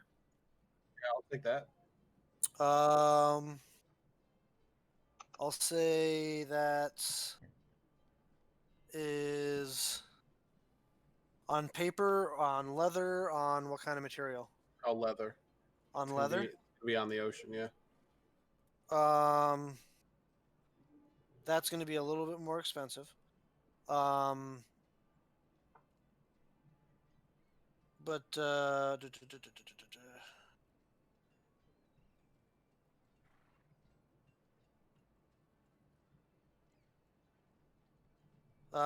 that'll be 3 gold pieces. And I just need a falconer's glove and hood. So just one single super thick leather glove. Sure. Yeah. We'll call that 2 gold pieces.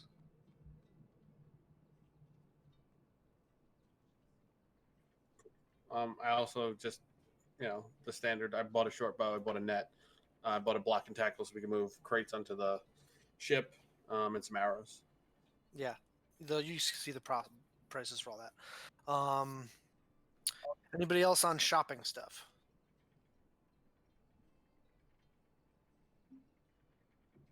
No? All right. Mel. Mm-hmm. As you make your way around the city, Making your way. doing your thing,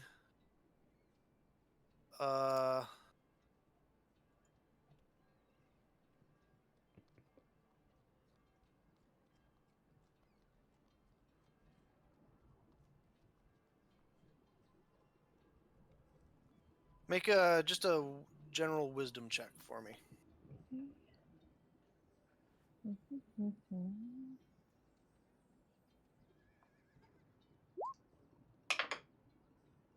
Okay.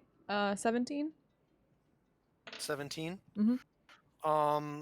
Yeah. Over the course of the day, you're able to find a couple souls to shepherd. One of them,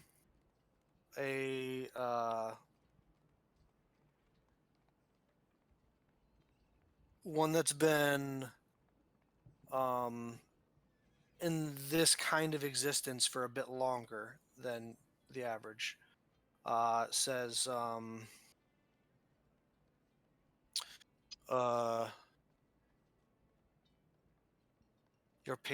your patron sends word. The one in the red robes is not to be harmed or hindered.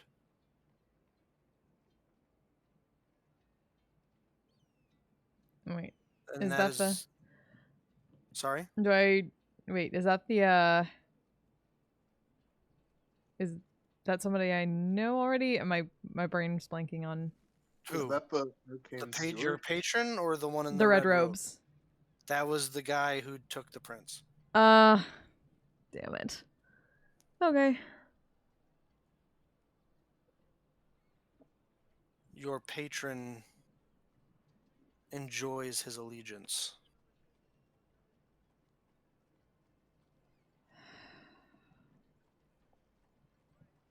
And the spirit is dealt with as you finish your ritual. Grits her teeth a bit and curses under her breath in infernal. Turns and heads back towards the inn.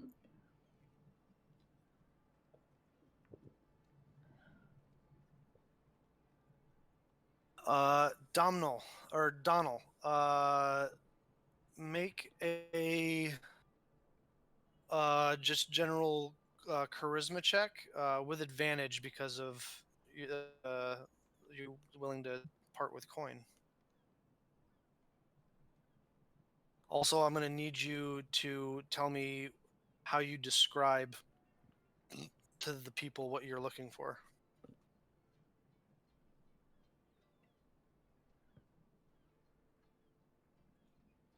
If you're talking, I can't hear you. I think you might be No, muted. I'm thinking about how to describe it. That is he'll guidance himself as so that's a 19. Okay. He will go around asking people, I'm looking for a place where one can travel to meet the Fae.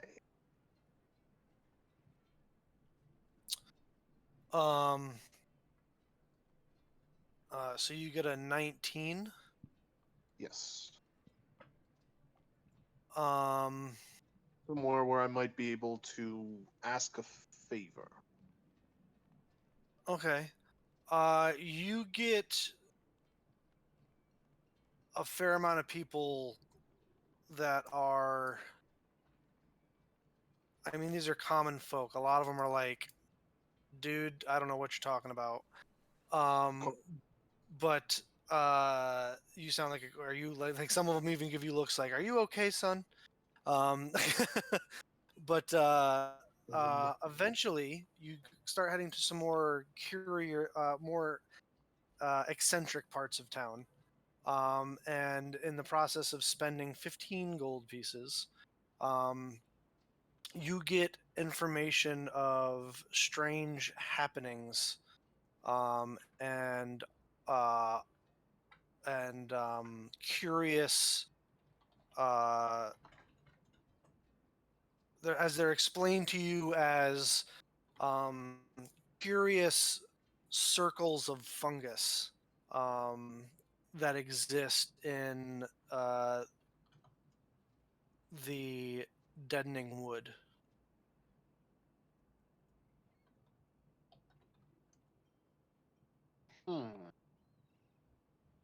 And just so that I can write this in my notes, where is the deadening wood? Oh, okay, gotcha. Gotcha.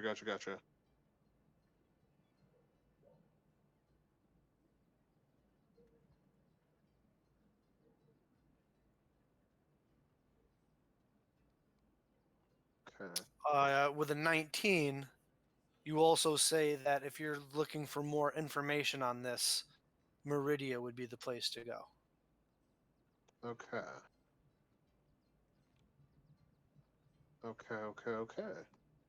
Interesting.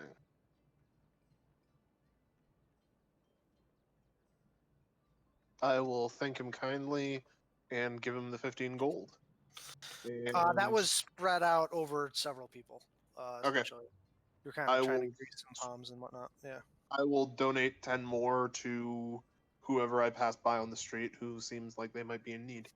There are, surprisingly, in this society, well, I don't know that's surprising because you wouldn't really know different from coming from where you come from, but there's not a lot of people that seem to be begging on the street. It appears that they're most everyone has purpose in this city, for lack of a better term. Huh. How odd.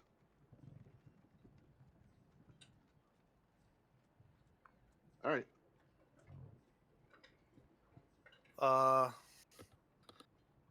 Who else has, if anyone has some stuff they'd like to accomplish over the 2 days? Yeah, just one. When I'm resting at the inn, we'll take the opportunity to contact Avelios and just get him up to speed as to Okay. my journey So so far. you find a private moment in the room when everyone else is out doing activities, and you sit down in your meditative position, and over the course of the next hour, go through the steps of the ritual that that was taught to you, and you and I are going to hop into secrets. Dun dun dun. The first secrets, everybody. Secrets. No. Fucking lame. I would like to that while he is in his meditative state, he just gets a big waft that lingering sex smell. Oh god. Oh God, no. God no. Nope. Nope. Nope. Shit. Why is it so? Shit. Shit. Yeah, way too cold. It was too hot. No, it's too fucking cold.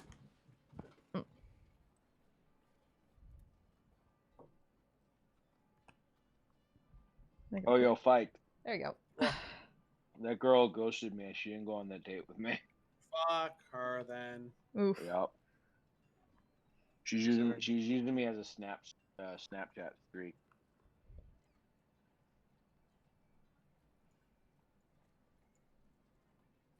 Some people suck.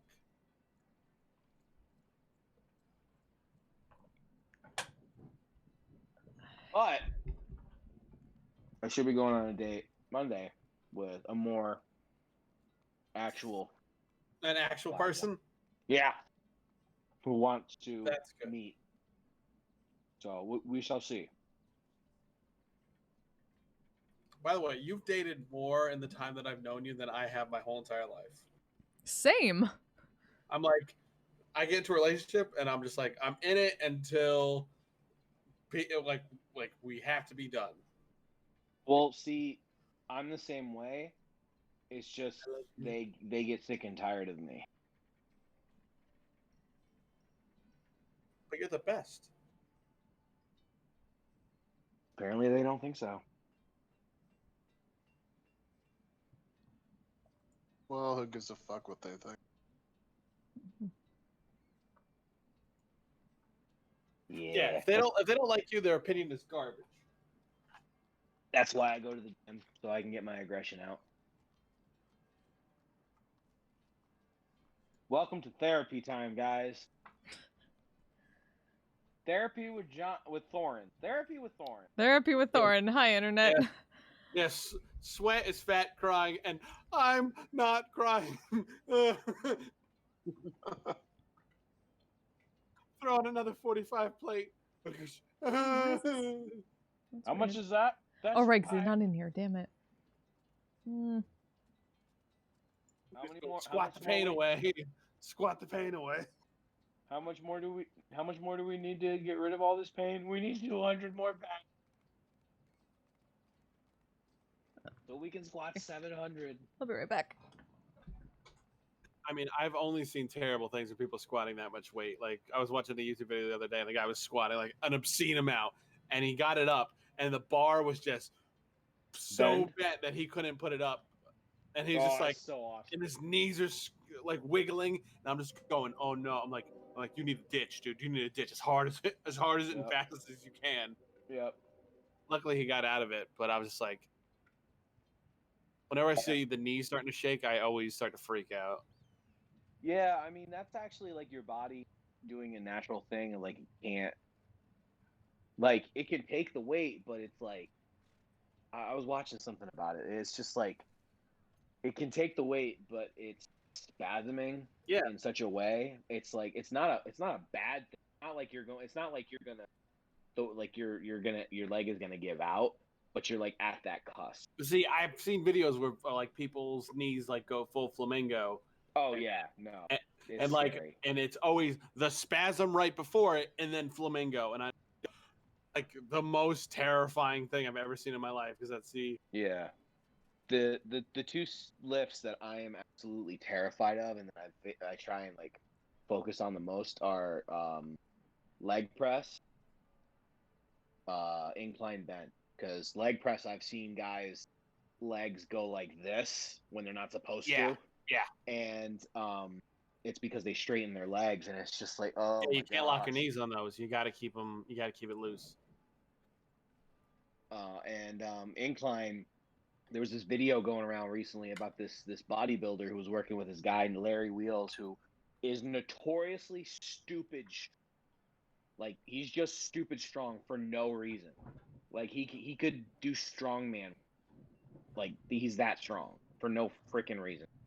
And he's doing this, and his gym partner is doing 585 on. It is.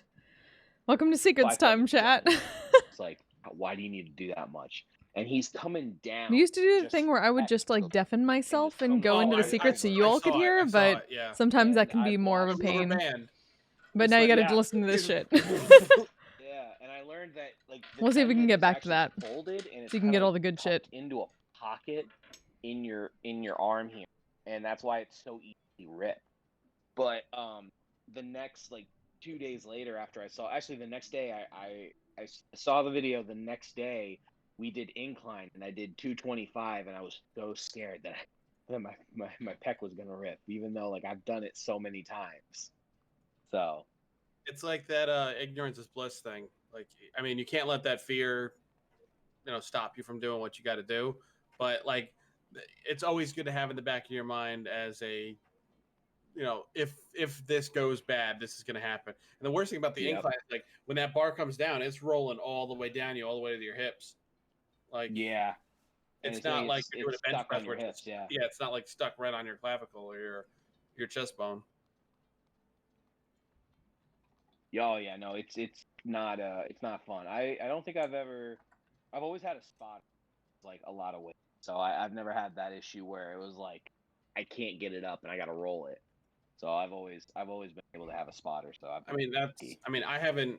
haven't done like serious weight since high school, but like I never put clips on just in case I drop the bar, I could just tip it to one side. Alrighty. All right. Yeah, we had therapy. Therapy with Thorin. All right. Anything else, Artanis, that you wish to accomplish in your downtown? In your downtime? Downtown. While you're downtown.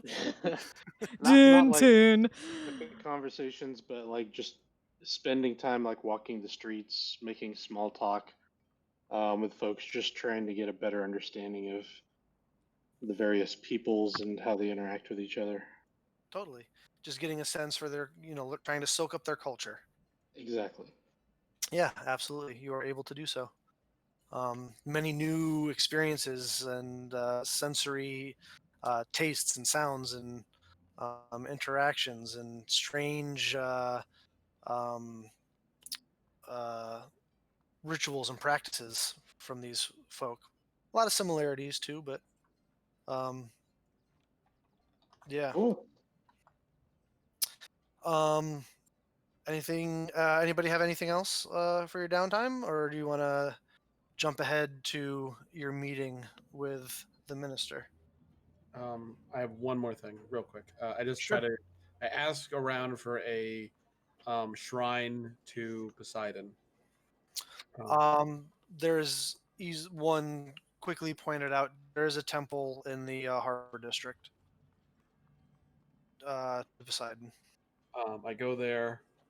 I put 15. I should say, as with most major cities, there are the temples are to all the gods, though in different areas and different districts and stuff, different ones are featured. In the Harbor District, there is a temple with places and shrines to all the gods, though Poseidon is featured at this temple, as many sailors would want to go there to pray for safe travels on the sea and whatnot. But anyway, it's a mundane detail, but please continue. Yeah, it's mundane, but it's very important to you. That makes it important. I put 15 gold in the collection plate. I thank Poseidon for our safe passage to Ralos, and I pray that even if this group does not stay together, that the knife ears and the demon get wherever they go safely as well. You hope your prayer is heard. Okay, that's it. All right. Anything else, guys? No. No. All right. On the second day, Ismay comes and finds you at the Smiling Owl, and escorts you from the lower city on a several-hour march up to the upper city and into this building way up here at the top, where you are greeted by an older woman, a human woman, Minister Estrella Leto.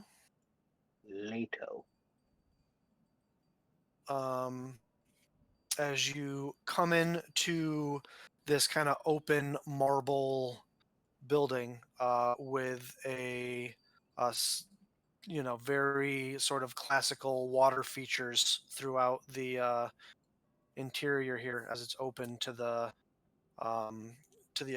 elements through the pillars. You come up and she kind of nods to all of you and says, "So, it appears that I owe all of you my thanks for returning my headstrong and foolish young daughter to me, despite her best efforts to try and get herself killed." It was a privilege to serve and to be of service. I take a knee. I copy what my sister does. She put a hand out and says, "That's not necessary. We don't ask people to kneel in Ralos." I stand. Impressive.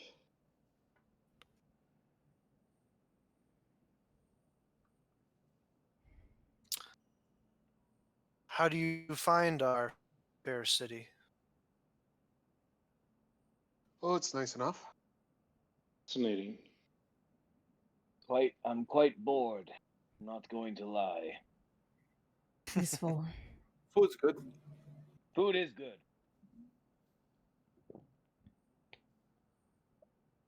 I wasn't aware that it was common to have ogre guests in your inns. Anyone who is willing to keep the peace is welcome here in Ralos. I can appreciate that sentiment. What does Thorin know about Ralos? Make a history check.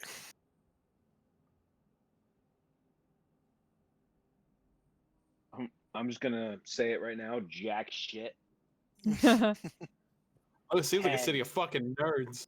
10? 10. You know what you've learned over the last 2.5 days. Yeah, a Bunch city of fucking and a city of namby-pambies nerds. Got it. talk Yeah, city of fucking, city of namby-pamby nerds who don't lift heavy shit.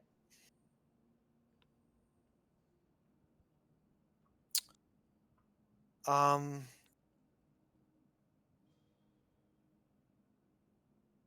think your coming to Ralos is rather fortuitous. Wow, that's a big word. What'd she just say? How do you mean? Allow me to explain. You guys realize now that the kind of other politicians that were and city workers that were bureaucrats that were in the area, it's all kind of cleared out. Allow us to handle first things first.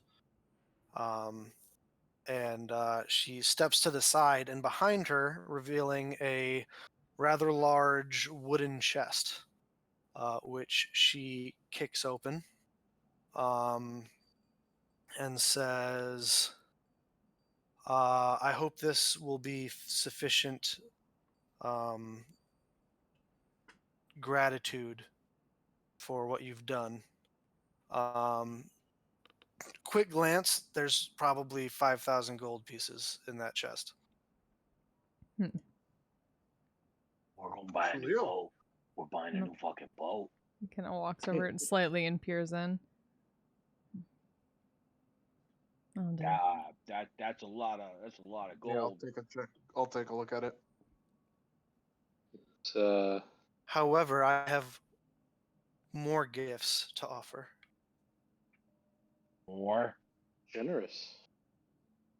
Everybody make a perception check. And when I do that, if it's just one of you or two of you, you can just tell me. When I do that, everybody's blast them in the chat for me. Okay. Oh, whoops! I shouldn't have advantage. You on said that. perception, correct? Perception. Yep. Sorry, I shouldn't have advantage on that. That's 15. Hey, Dirty 20 Club. Everybody sees a holy symbol hanging around her neck. So everybody can make a religion check. I think I already know what this.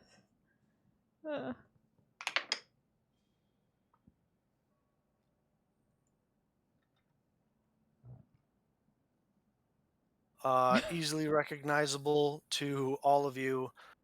It is quite clearly the symbol of Athena.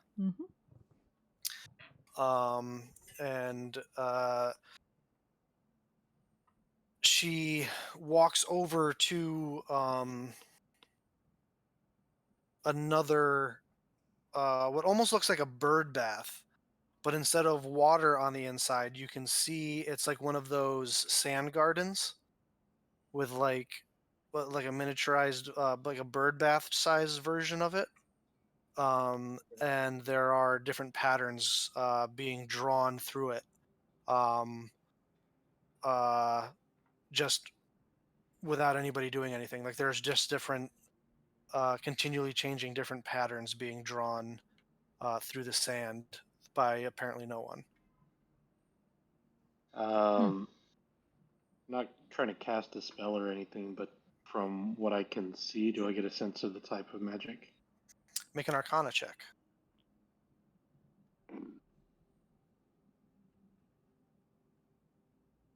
18. You get the sense that this is probably fairly powerful device for divination magics, specifically to communicate with a particular goddess. Fascinating. Athena, in my commune with her, has reminded me of certain lessons from the past that I'd like to share with all of you. I think you'll find them interesting.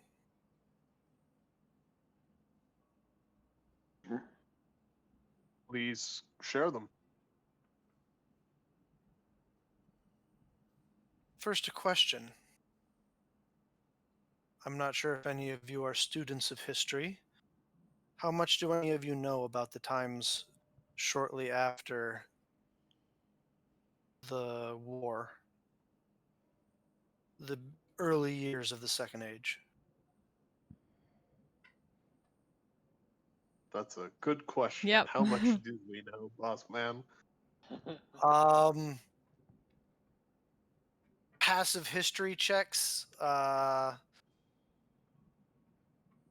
based if you're at 10 or lower, not a lot, or if anything at all. If you're at a 10 to if you're at an 11 to 15, there was quite a bit of conflict back then, as there was a lot of power vacuums to fill. So there was a lot of chaos fighting going on. If anybody has a passive history of higher than 15, let me know. No? Okay. Nope. I got a negative modifier, bro. No, this So is chaos. that's what you know. As she kind of stands there waiting for a response from somebody. Lots of chaos resulting from power vacuums.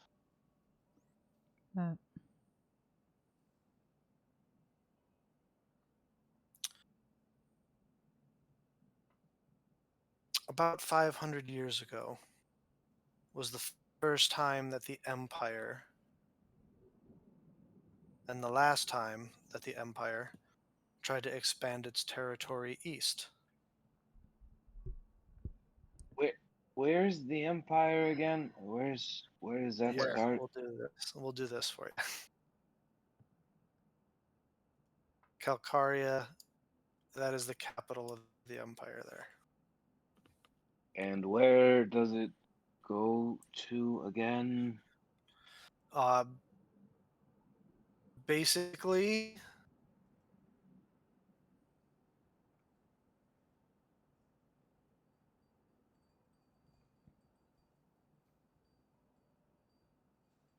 everything's southwest of that. Got it.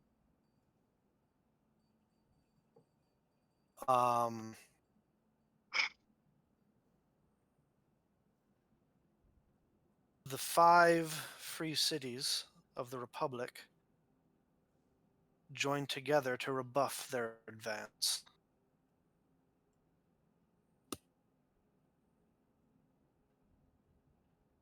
One of the cities was utterly destroyed and forgotten to history. Its peoples, its culture, its existence lost to the destruction of the Empire.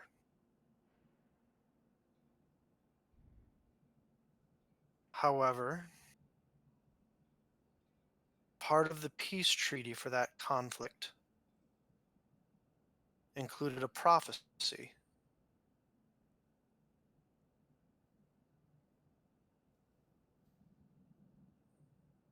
There are 5 artifacts said to belong to the previous city-state that resided on that island.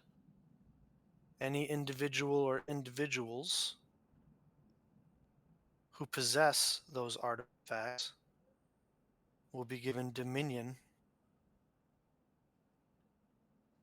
over that island. Well, that sounds really lucrative. Why is that your first thought? Who, me? Or who are you talking to? Whoever just asked, that sounds really lucrative. Oh, Yeah, okay. that was Thorin. That was Thorin. That was Thor. It's an island. You would own an island. That's pretty dope. You can't own an island. And why not? Because that's not how islands work. That's how they work in my mind. We're gonna own an island. Getting ahead of yourself. I am what you would call intoxicatingly optimistic. Noisy. I believe that Athena decided to share this wisdom with me, this refresher on our history, because she knew you all were coming. Now, you can take this information and do with it as you will. You could take this hefty chest of gold and go your separate ways and live your separate lives. Or you can do something different.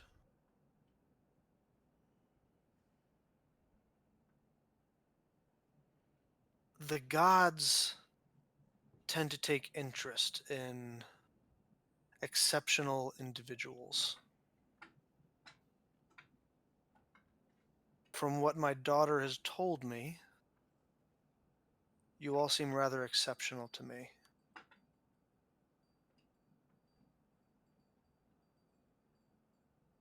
I don't believe in coincidences. Let's go with Is anything known about these artifacts?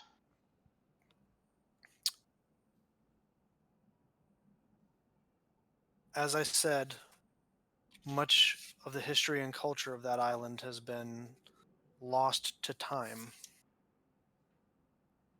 But recent study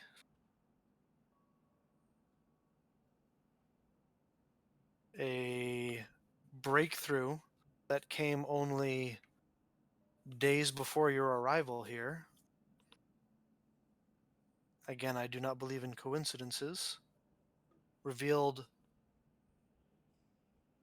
the names of what we believe these artifacts are. They belonged to the former, we believe, they belonged to the former leaders of that nation state that represented their authority or their stewardship, Yay! depending on your Hey, point thank of you so much view for the over raid. that How's your stream? place. Second session. Sorry. We're getting exposition. Interesting. The staff of the shepherd, the belt of the juggernaut, Talon, the eyes of the phantom, and she looks directly at you, Artanis, and says, the Codex Dryadless.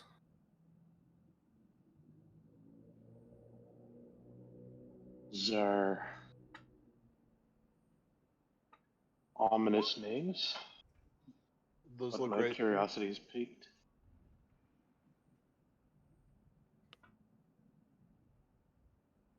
If we were to seek out these items, Having fun so far. what would your expectation, Hey, Philip, how the you doing? expectation of the God, you're doing well. state of Ralos Thanks so much for the host. be of us?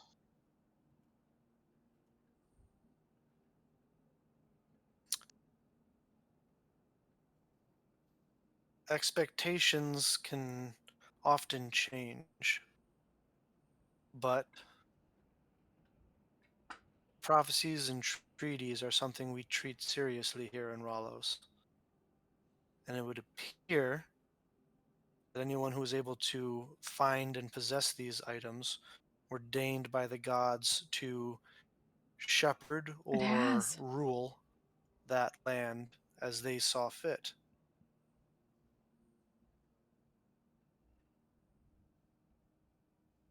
Again, the gods can take interest in us, but no one's destiny is for sure. You make what you will of this life. You don't have to tell me what you plan to do. My final gift to you is this. Perhaps it will help you decide what you Just go rescue plan to do me. yourselves going Thank you forward. again. Feel better. And she begins to cast a spell over the sand garden. She is casting a commune to Athena, and she's giving you 3 questions that you might like to ask.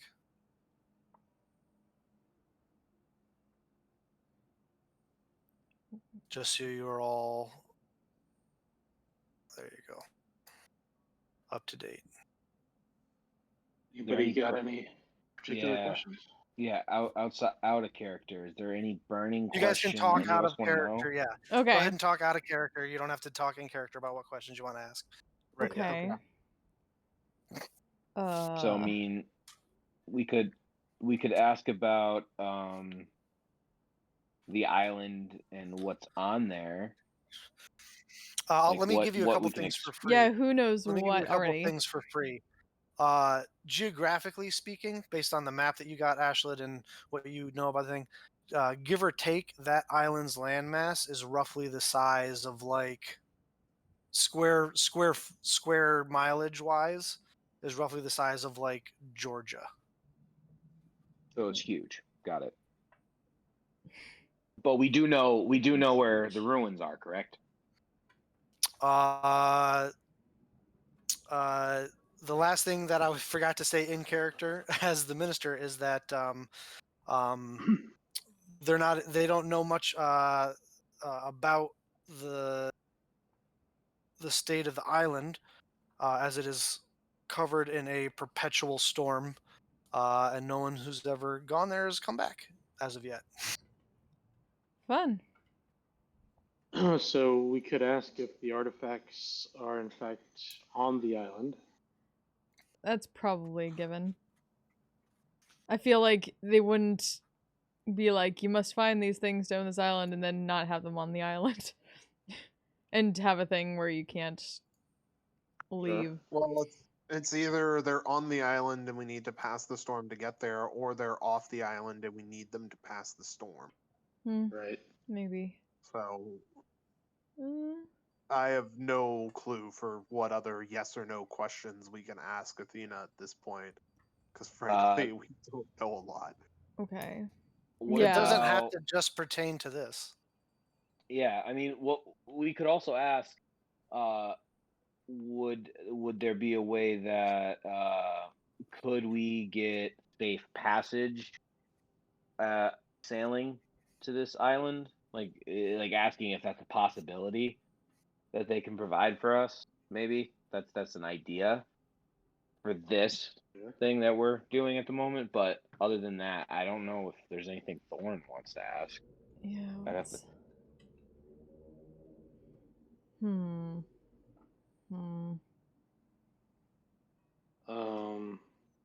Well, let's start with, because this is going to determine kind of the whole direction of where we go next. Let's start with whether they're on the island or if they're other places. Yeah, that's a good starting point, because somebody might have found one and taken it somewhere. So how do you word the question? The hypothetical: are all of the 5 artifacts, the Staff of the Shepherd, the Belt of the Juggernaut, the Talon, the Eyes of the Phantom, and the Codex Dryadless, on the island that was destroyed? Or elsewhere? The island wasn't destroyed, but the civilization there was. But you get an answer in the affirmative. Okay. So they're all there. That's good. We could also ask, is anybody else... I don't know how to ask this. Are we competing with anybody else to try to find them? Is anybody else actively looking for them? It's a good one. We only have 3, so is that... Yeah, I think that'd be good, because that'll give us an idea of who we're gonna fight. Or just of if we're going to fight.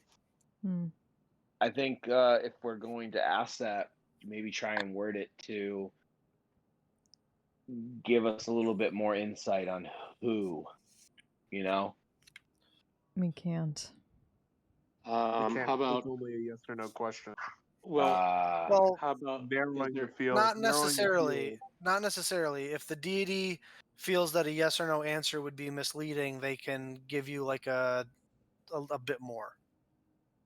Hmm. Yeah, but who knows what Athena considers misleading? I'm just So how telling you about how. How Or about I guess something like contrary to the deity's interests, which is a bit broader. Hmm. How about Um, something like, are we likely to be challenged in our quest for these items by those who don't have the good interests of our peoples in mind? I can already tell you the answer to that. yeah. It's right next to Hilcaria. Mm.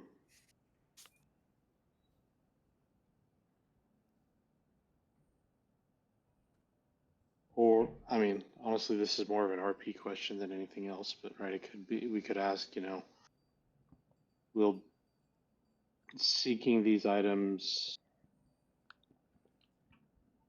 further the interest of our peoples? I don't know if that really gets anything but an RP response. Athena's sure that Donald is chosen. Sorry?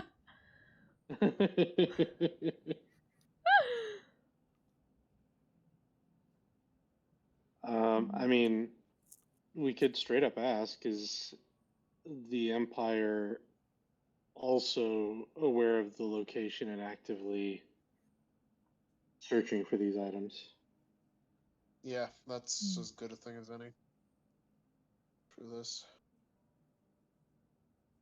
All right, so how do you word it?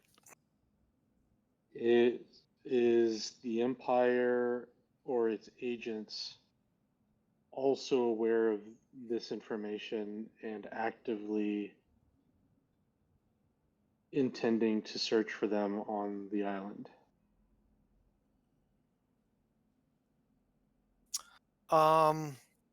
Through interpreting the Sand Garden, you get a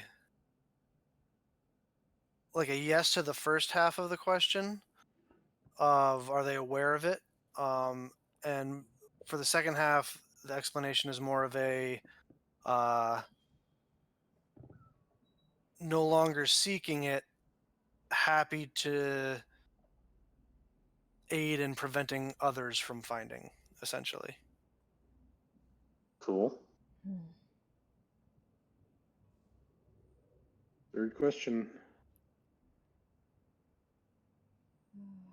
What are next week's lottery With numbers? the Sand Garden and the way that this spell is a little amplified, you can get a bit more than yes or no's from this. Hmm. Straight up asking how can we make it through the storm alive is probably out of the question though, yeah? No, I don't think so. I think we might be able to get something. You need a good captain, I can tell you that. I don't need divination magic to tell you. I would actually say, see about asking if we can have safe passage. Maybe that's something we can ask. Maybe it's not out of the question since it's a like what's the word I'm looking for? Like a Real quick, altar. Innately, something that your characters know right now, divinely, if you would choose to, as a group, you can forego your third question, and the sand table will almost kind of like Wakanda style turn into a topographical map of the island. Oh. Hmm. Yeah, that would be helpful. That would be quite helpful. Mm-hmm.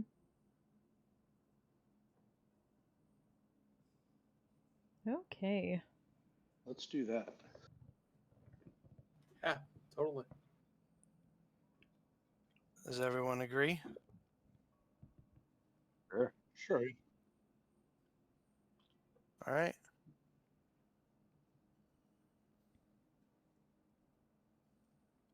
Ooh. A little bit of everything. That's Stonehenge. They just look like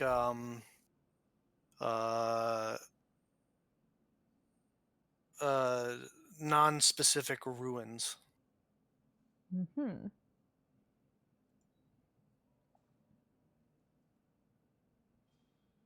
Neat.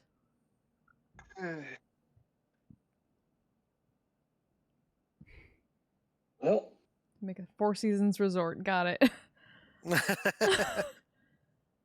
Yeah.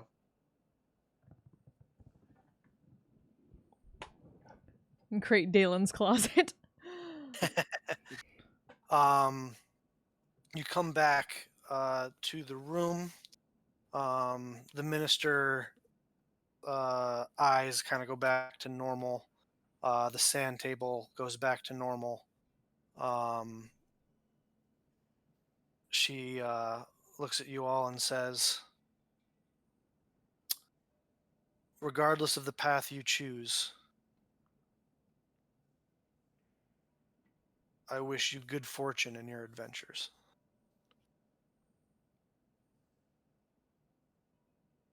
Is there anything more I can do for you?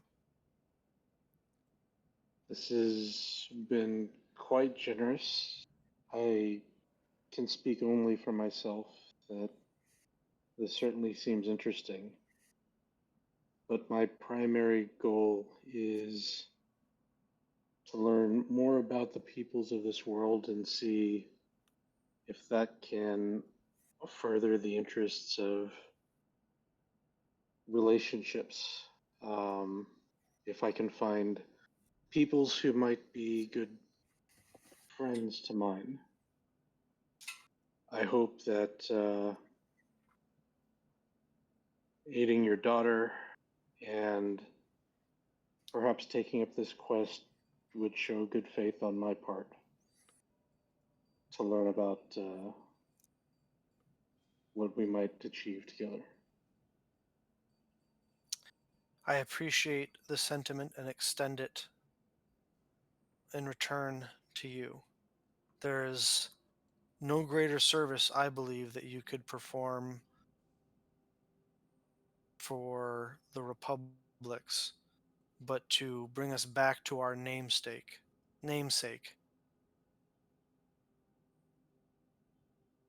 the Republic of the Five Cities. In honor of our fallen ally, we kept the name. I'd like it to be literal again.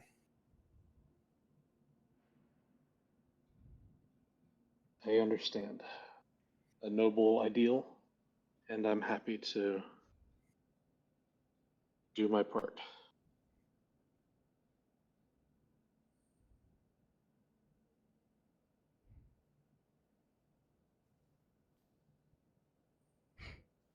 She nods and looks over the rest of you, waiting to see if there's any last interactions you might like to have. How fucked I'll up do of it would it be if it was just like, yeah, we're just all gonna go our separate ways now. Thanks for the cash and campaign over. I mean, You can do that if you'd like. At that point, it's wow, great campaign, guys. Let's make some new characters. five magic items for us, for just the two dwarves. It's going to be fantastic. If there's Yeah, no for other one- questions you have for the minister, this may escort you back out to the outside of this temple. Exchanges some more pleasantries with you, some thank yous, well wishes. Hopes to see you all again someday. And says her goodbyes as well. For now. She gave us the gold, right? Yep. Yeah, you have the gold. Yeah. So 1,000 to everybody. Yes, if you want to split it evenly, you can. 1,000 to everybody. Oh, So- one more thing I would have wanted to ask her is, are there places of learning historical or arcane here that we could get get access to?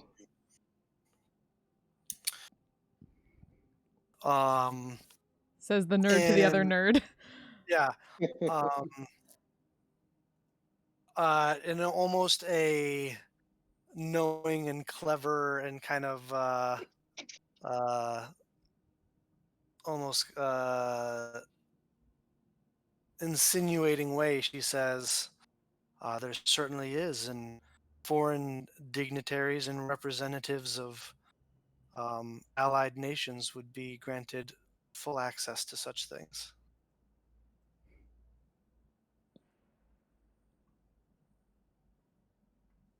I And she smiles. Not like a smart ass smile, but yeah. just like a, I hope that someday is you kind of smile. Right. Thank you. All right.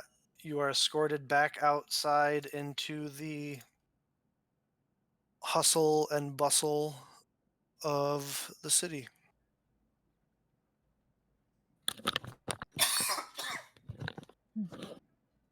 Well, I am certainly interested in taking up this challenge. How about the rest of you? With the boat, you know what? You know what? Might as well.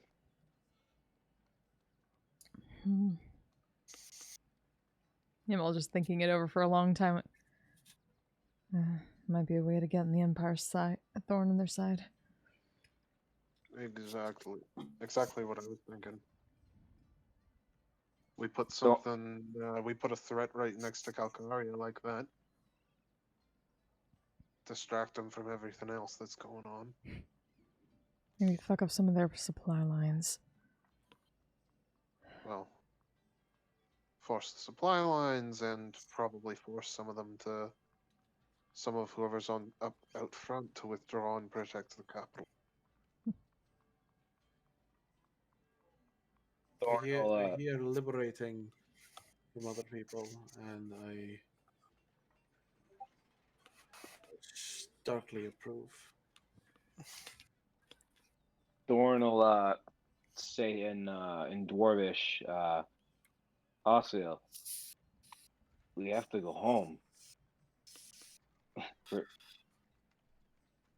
we have the duty to complete. I understand that. We're days away, weeks away. That it's going to be months before we even get back home, and then let everyone know we're okay. We can't run a raiding party, just the two of us. At least if we establish some kind of home base, we could create trade routes to feed our people.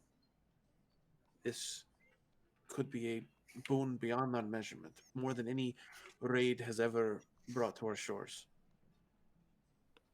I understand if you want to leave, and you have my blessing with that. I don't think I can, though. Not with this opportunity like this right here. You don't need to protect me. I assume this is all on Dwarven. Super Reds, thank you so much Yeah. for the follow. Welcome. Glad to have you. Sorry, I'm being a little He'll brooding. say back in Dwarven, Brooding tiefling. it's not that I need to protect you, I want you. That's the difference. Make sure you remember it. But if Our you're gonna job as raiders is to get supplies. Getting a nation would give us a very high amount of supplies. It will fortify. And also, being on this side of the coast, our raids would be much more fruitful if we decided to go raiding. You're not wrong. I'm just afraid that they're going to look at us as deserters.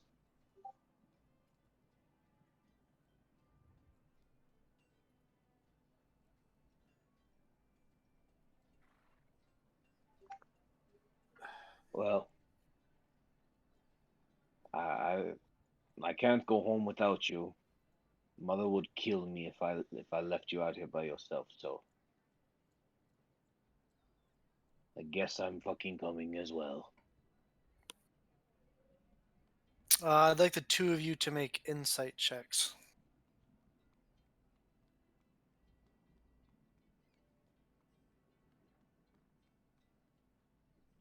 Uh, 17. Nat 20 for 23. Also, you pick up, because you rolled a natural 20, um, during your little conversation with your brother in Dwarven, you are finally able to pick up from insight and facial perceptions who else in the party can understand your conversation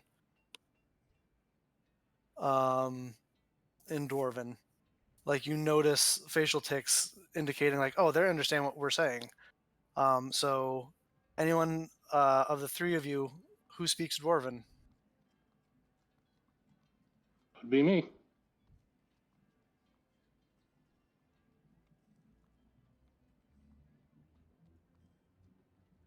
Just the one, I guess. Specifically D&D. I've played a bunch of homebrew sessions with our friends for a year. Hell yeah. Awesome. Homebrew is great. Roleplaying in general is fucking great. I love it. What? Natural I- 20s. That's like 99% of my streams. I was gonna let it keep going until Yeah, no, that's good. That was fucking saucy. Of course, you would fucking know Dwarven. Why not? Dwarf lover over here. So I kind of see like the wincing and of hard syllables hitting his stupid, dumb, pointed ears.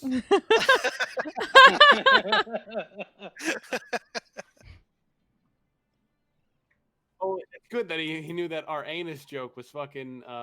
He heard that. he did. Yep. And now he understands why. And yeah, everyone's like, why did he spit take? Arcanus is like, oh, I know. You don't need to know. So also says in Dwarven, still looking at Thorin. Well, at least we're honest with each other. Aye. That we are. Guess all this gold is gonna go to the boat. We're gonna have to break through a storm. Fantastic. That boat is not going, and he says this in common. That boat is not going to last in the storm. You and I both know that. And I'm not even a seafaring person. I only know what you taught me. But that boat is going to be destroyed.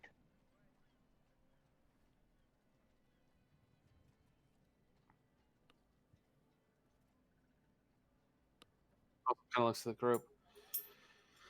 If we're gonna take up this mantle, we're probably gonna need a better ship. Yes, almost certainly. So I guess we're all in consensus that we're going to sell that one and buy a new one. Yep. Also, the one thing, if you know anything other than I think, therefore I am, you know that the best kind of ship for raiding shores is a long ship. It's gonna take so fucking long to get there, though.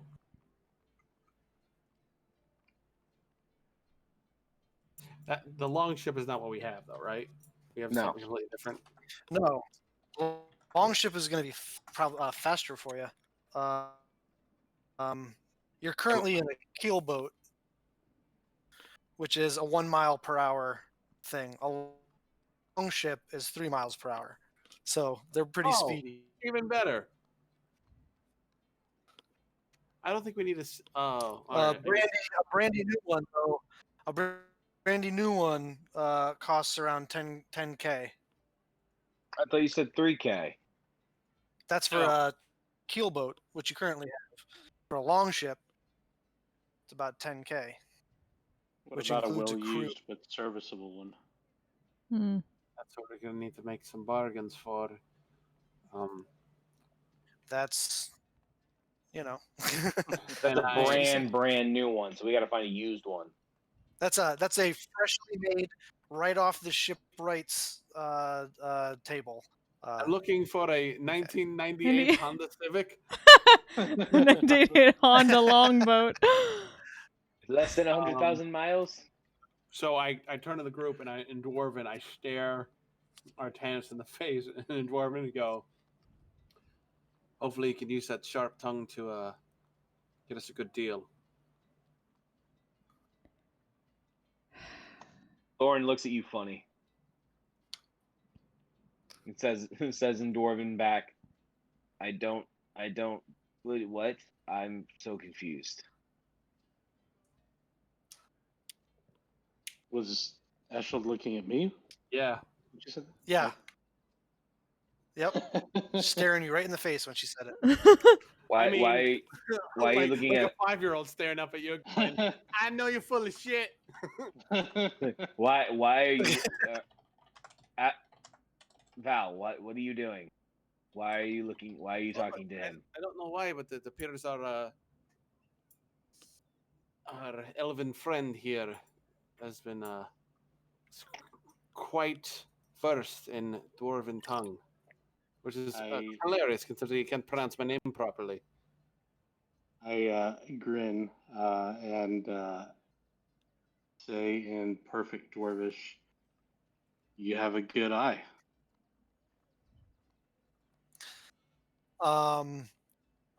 What you think is perfect Dwarvish, what to Osil and Thorin sounds like "Hola, como esta?" Oh, Yeah, more like perfect, like Dwarven class, like Dwarvish. This is how, Yeah, this is like how the Spanish teacher wants you to speak never it, but spoken this is not it how in. people Yeah, like. he's fluent, but it sounds like he's only ever conversed in like a classroom setting. Like he's never actually had a conversation with a dwarf before. Portuguese dwarf. It's like French and then like Louisiana French.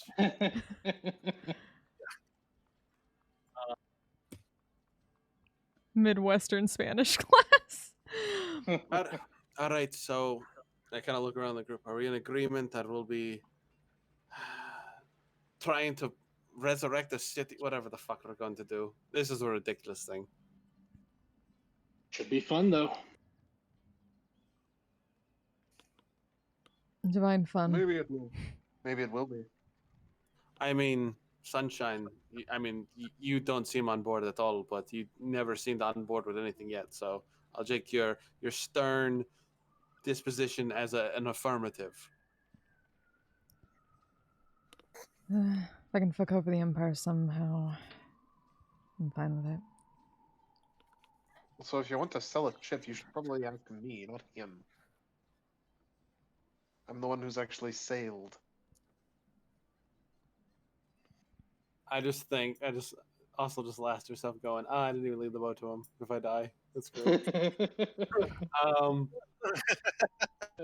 No, I assure you, I've probably sailed a bit more than you.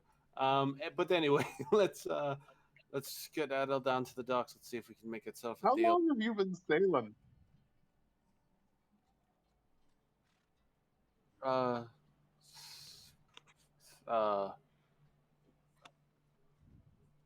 What's it? 6 minus 56 years? I don't know. I've been on a boat since I was 6 or 7. Oh, wee little child. Excuse me? I pull out my hand axe. Would you like to do that again? You heard me.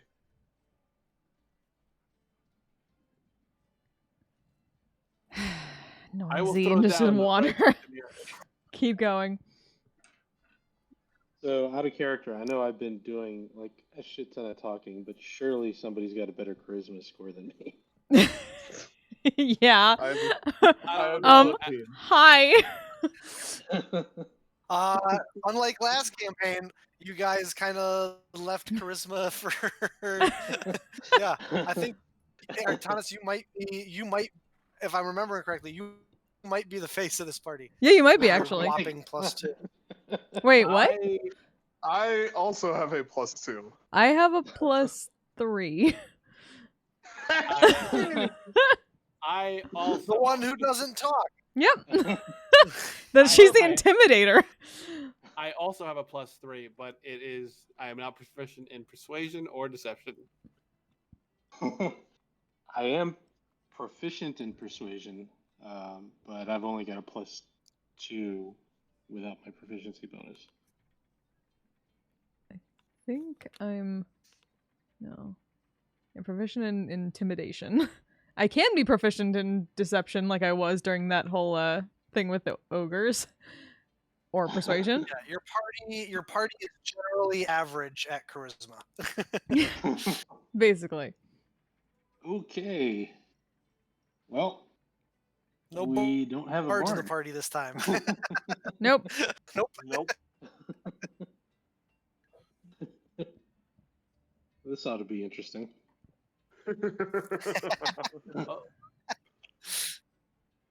Oh. All right. Well, at least we can get. The dockmaster said he could try to get us 750 gold for the boat we currently have. But let's go to the dockmaster and see if there's a shipwright out there. Donald, make a general an intelligence-based water vehicles check for me. Can I guidance myself for this? Sure. Coolio. I'm just gonna roll history because it's the same month. Right. 10. Or 9? Oh no, 10. 10. Yeah, never mind. Never mind. Yep. Well. I tried. And failed. Like always. Welcome to being the new hero of the team. Oh god. Wow. You rolled like an 11 Holy on this fuck. same check. Hey, honestly, to be fair, until I got glibness, it was almost like we didn't have a bard in the party last time. Wait, All right. canonly, we've So never you guys are heading to the. So what are you guys? You guys are heading to the docks then to see the dockmaster. Would before this have been like a short rest? Sure, we can work in a short You can rest. take a short rest beforehand if you want. Yeah. See if I can find a ghost or something like that of a sailor or a shipwright or something like that might have some insight into getting good prices on boats. Once you get down to the harbor, absolutely. Make a proficient intelligence check. Intelligence check plus proficiency, because you are now proficient in water vehicles for the moment.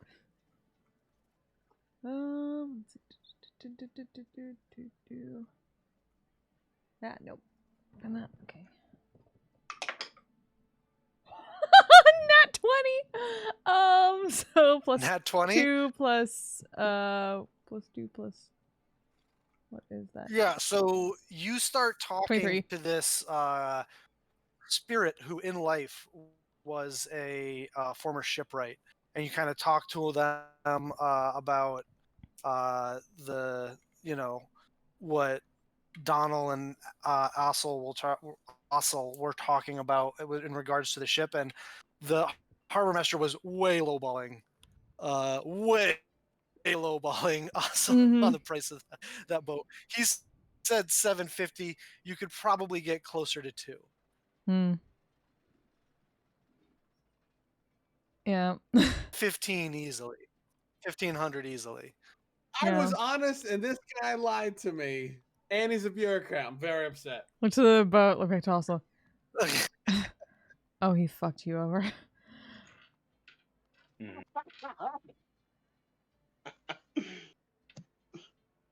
The ship's worth way more. Really? At least 1,500. I mean, I didn't say that. Oh, wow. Maybe 2K. Really, it's in really bad condition. Yeah, but you realize, and your former shipwright spirit points out to you that the bones of it are really good. It's just covered in seagull shit. You clean that off, and it's basically, They just had slaves fucking cleaning it. They don't do a good job of that.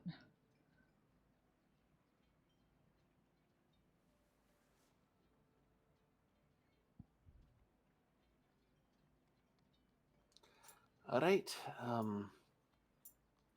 I am compressing my rage. I'm pushing it deep down. This is not a city of violence. They don't appreciate that here. I pet my bird. Val, did you wake up and pick violence this morning? Seems like you did. No, I haven't picked violence yet. I've decided no violence. It looks like you are on the verge. It looks like you are on the verge of picking violence. Oh yes. All right, let's go to a shipwright, and we'll see if we can get an assessment. I will go with Val to the shipwright. So you're going to the harbor master or to a shipwright? Because you have I'm going to access to a dead shipwright. Yeah, but he can't build us he can't sell us a boat. He can sell us materials. What do you know? All right, so you go. Would you know the best person to go to? Completely bypassing the harbor master and just going to a boat dealer, essentially, or a ship dealer, a shipwright. Yeah. Yeah, he just tried to fuck me, so I'm not gonna make him the in-between guy. Would the spirit be able to point us towards one? Like the spirit guides you to his former apprentice in life. And you strike up a conversation with them. One of you can make a persuasion or deception check, aided by another one of you if you'd like. But could help by name dropping. The shipwright. I think Val should do that, and I can assist her. Doesn't matter. Oh yeah. I'll try to help by name dropping the. Yeah. Same mechanics as last time. If you want to assist somebody in something, you have to at least be proficient in it. So. I'll assist. I can assist. I'm proficient in persuasion. I'm not proficient in persuasion, so. Oh, so then it would be me that needs to do it. I will guidance Mel. Mel? Wait, me? Yes. Yeah. Mel, are you proficient You're the one making in persuasion? check, right? I mean, if you want to try and intimidate shipwright into it, you can absolutely do that too. I mean, it's up to you how you want to play it. I have the ghost of your dead master right here, right next to me. You should sell us a long ship right now. It'd be like, kind of like, oh my god.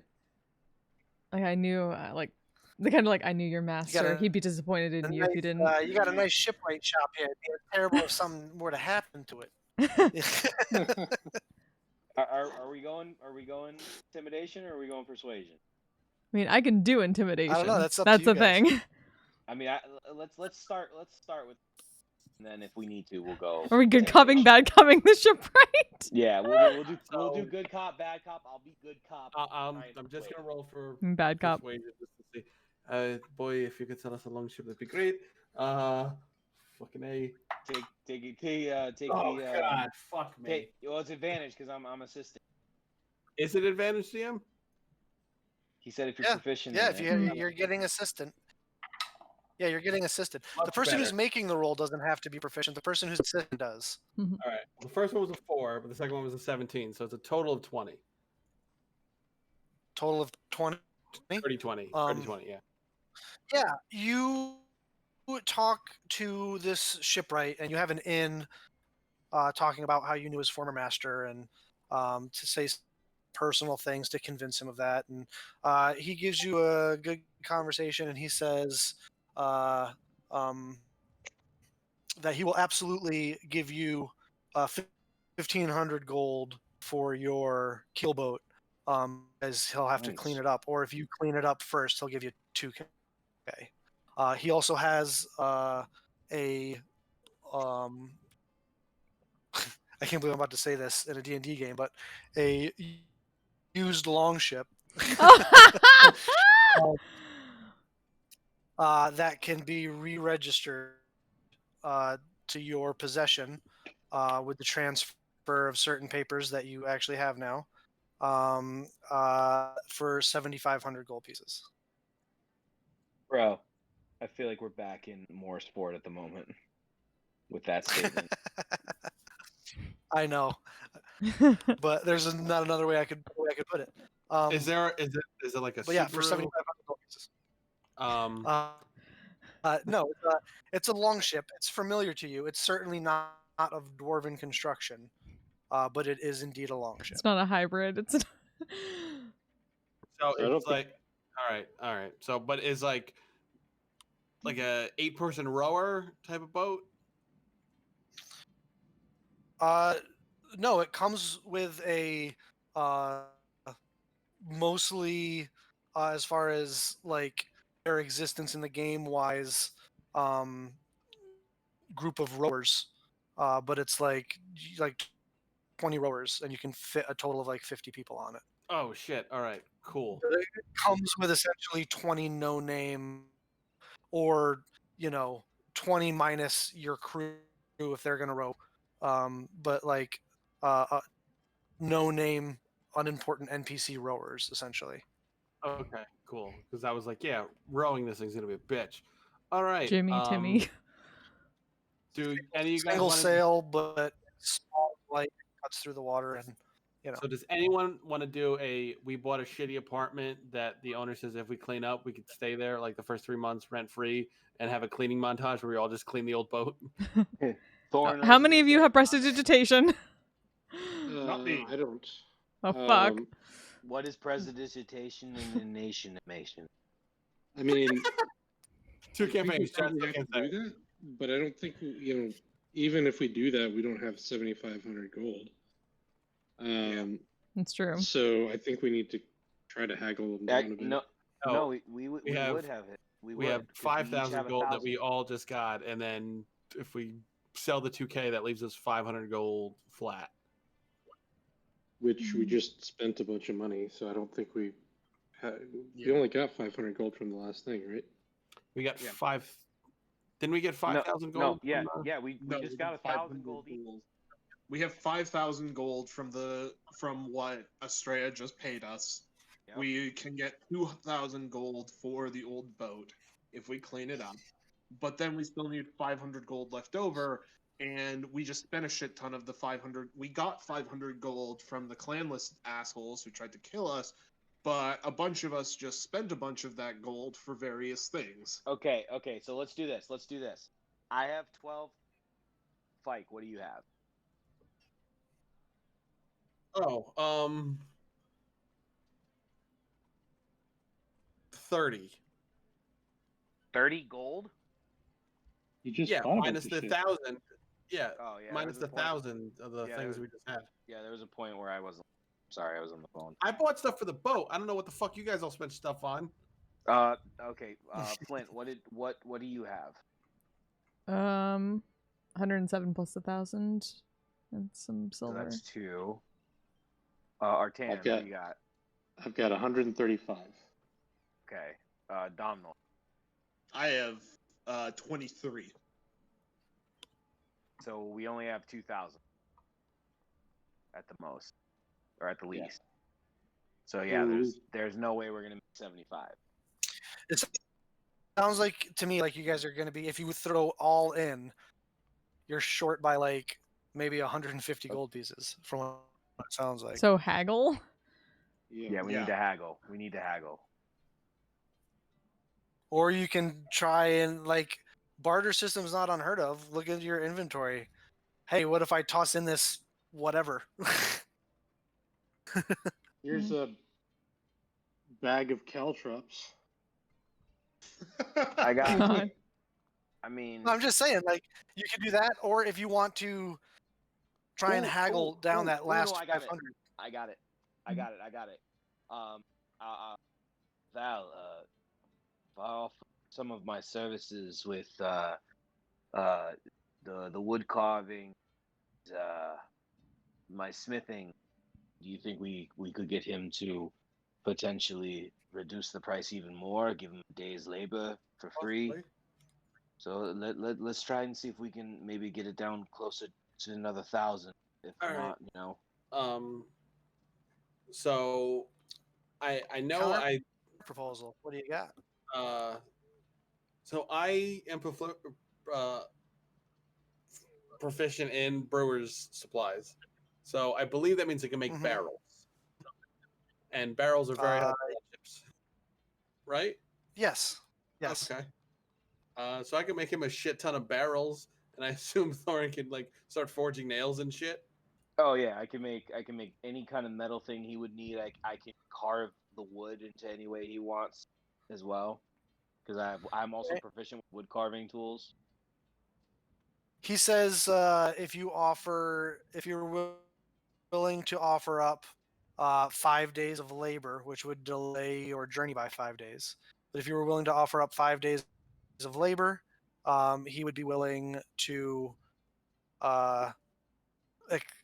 forgive that last like whatever that last 500 gold's worth. and yeah. Because Obviously, also, we if we're working for him, we don't have to clean up the ship. We can make the other ones do it. That'll be fucking cool. yes, I like that idea. Yes, let's do that. Let's do that. Oh wait, Crew- hang on, wait. Do it wrong. What? What if they do it wrong? They don't clean it up enough. I'll kill them. What is this? What is this thing? Why do you think everyone's gonna screw it up? Because they're not dwarves. We Yeah, can't we'll clean see. them out. I am a Do the perfectionist. thing. The elves I'm a- seems pretty clean. They could probably clean them up. I don't think he's ever cleaned anything in his life. He looks way too I proper. guarantee he cleans at least his hair. He could probably scrub his ship. Well, all right then. It's Don't- better than cleaning the ship. So Don't screw it up, guys. I will enlist my labor to this gentleman, nameless sea person. I will as All right. So you strike a deal: 7,000 gold pieces plus 5 days of labor. You swap out your keelboat for a longship. Oh shit. Which with your So how much are we all?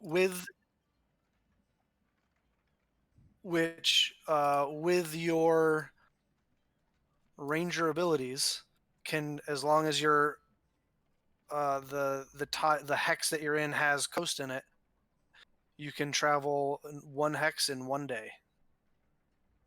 That's So way. So what are we? Way so what are we faster, all- yes. What are we all left with? I guess it was like whatever we had before the 1,000 gold that we added. So it would be Yeah, take I the have 1,000 back 23 out, gold and that's pieces. yeah. Okay, cool. minus the first 1 and 0 in front of your gold. Cool. I hang the flag high. For brevity's sake, you re-register it all with the harbor master. 1 gold piece. The new longship is now called what you wanted it to be before, the Iron Serpent or whatever the fuck it was. The Iron. No, I'm just kidding. The Iron Serpent. Let's do this before we end the session tonight, just so that we can pick up next session with your departure. You have Thorin and Ossel. You have slightly less time because you've offered your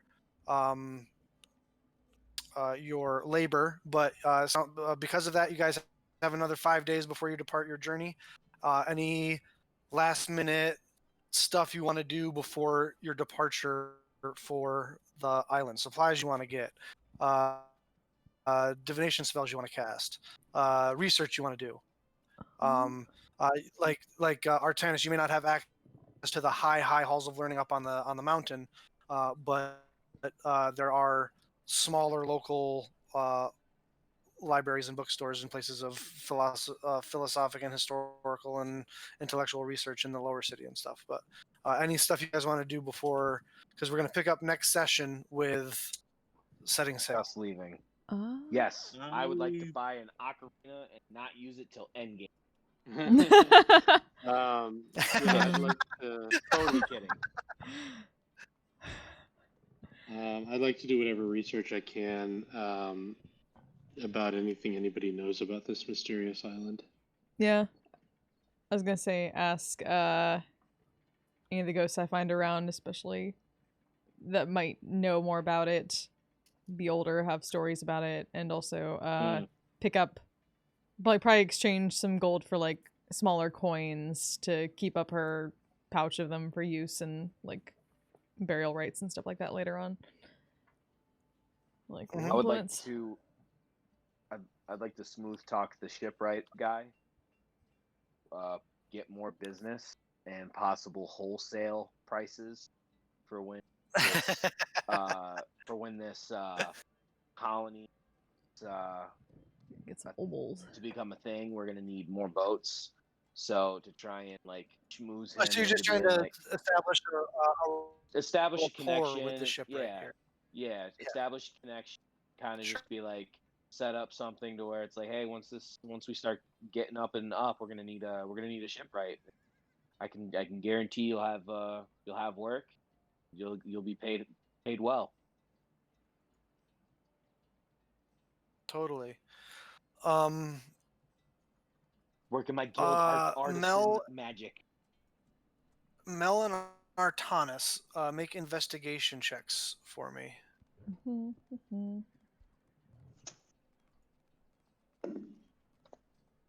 22. Ooh. Good roll. It's a good roll, sir. We'll get to you next, Dom. 18. 18. Mhm. All right. So Mel, a lot of what you're able to get is down at the docks with old like sailor spirits, and a lot of it is like sailor stories. You do get a lot of confirmation about specifically the land of the islands being covered by a perpetual storm, like storm clouds and whatnot. You get various different outlandish explanations for why that is the case. None of them you think are particularly reliable. But they're interesting stories, to be sure. One of them even involving an affair between merfolk and Triton royalty.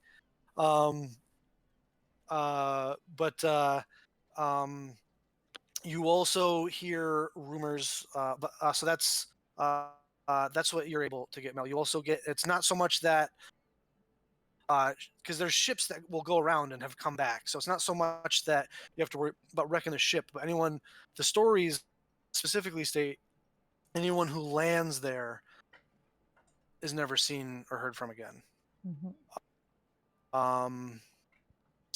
Artanis, you, through various research and communication with people who have scouted the island from ships, not actually landed, and also from delving deep into old stories of reports of public records. Rouse has a public records system where you can look into things that have been done officially for the state in the past. There are reports that there are unnatural beings that inhabit the island.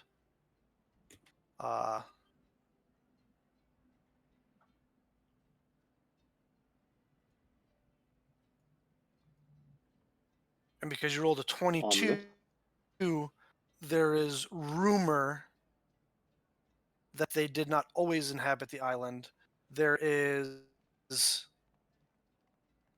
amongst diplomatic circles in Ralos, there is an idea that there were perhaps certain unnatural creatures summoned to the island or drawn to it by certain imperial forces in order to ensure certain artifacts would not be found.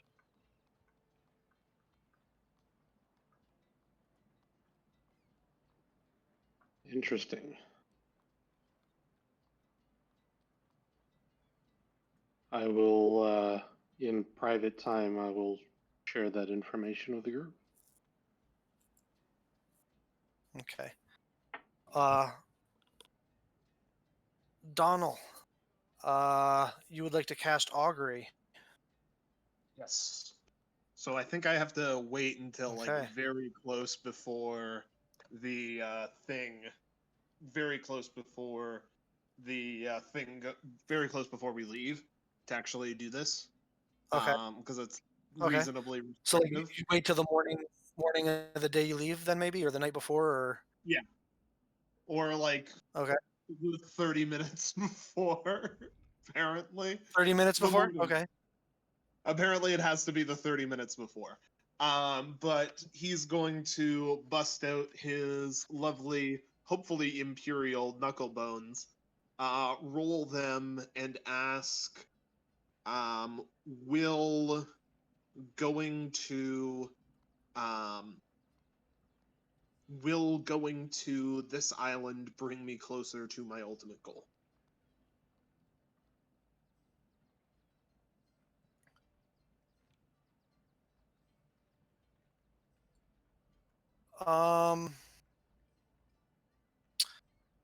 You all feel a because you're all standing by the ship. There's a huge whoosh of wind, and the sails and the flag kind of catch for just a second, and you almost swear you hear the sound of like a sonic boom. And as you look down in your hand, Donald, there is a piece of parchment um, in your hand that just says on it "wheel." All right. All right, all right. He will give a smile and a brief gesture of prayer. I don't know what the appropriate like gesture would be. And just mutter under his breath in Sylvan, "Thank you, Lord Hermes, Lady Artemis. Let's go."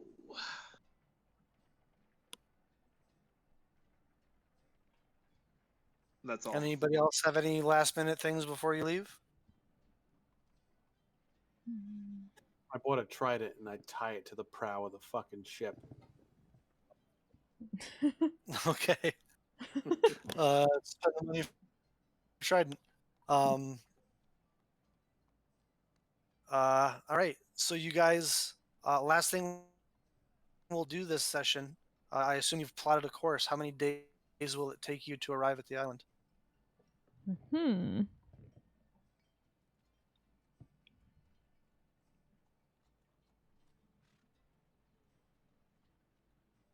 I'm trying to shoot for that, like that little alcove that it had, like by the cluster Yeah. of those red trees. Here. Oh, this one Shoot for where? or That one. that one? The one up there. Oh. Talking about that one. Oh.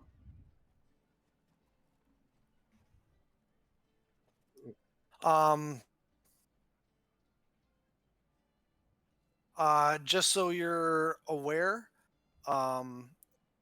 this map is also gridded. Each square on foot is 3 hours of So travel. it's like Final Fantasy. We walk, all of a sudden. This is the size of Georgia. The ruins closest to the red trees are where like the Coca-Cola plant was. No, it's just as far as square mileage. It's like Georgia or Colorado. Velocity of so, Atlanta. like, square mileage land between the three main islands. Between the three main islands, just to give you a frame of reference, was all I was trying to do. No, it's Velocity of Atlanta now. You can't prove different. Good news is that we're yeah, now. But that is where we will end tonight's session. Hey. The high seas. Good timing. Good game. You Again, talk sorry. Some ogres who are fucking. Again, sorry. Sorry about that. Why? There's one quote of the night, and it'll make your dick stop working. It'll make you impotent. What does impotent mean? I literally makes use your spirits dick for deception. Your dick will not get hard. Had a spirit tell me, just like, yeah, tell him you're gonna be impotent. Okay. From now on, that is our go-to. Dude, Oh, Mel, you you gained a piety. Sweet. So close.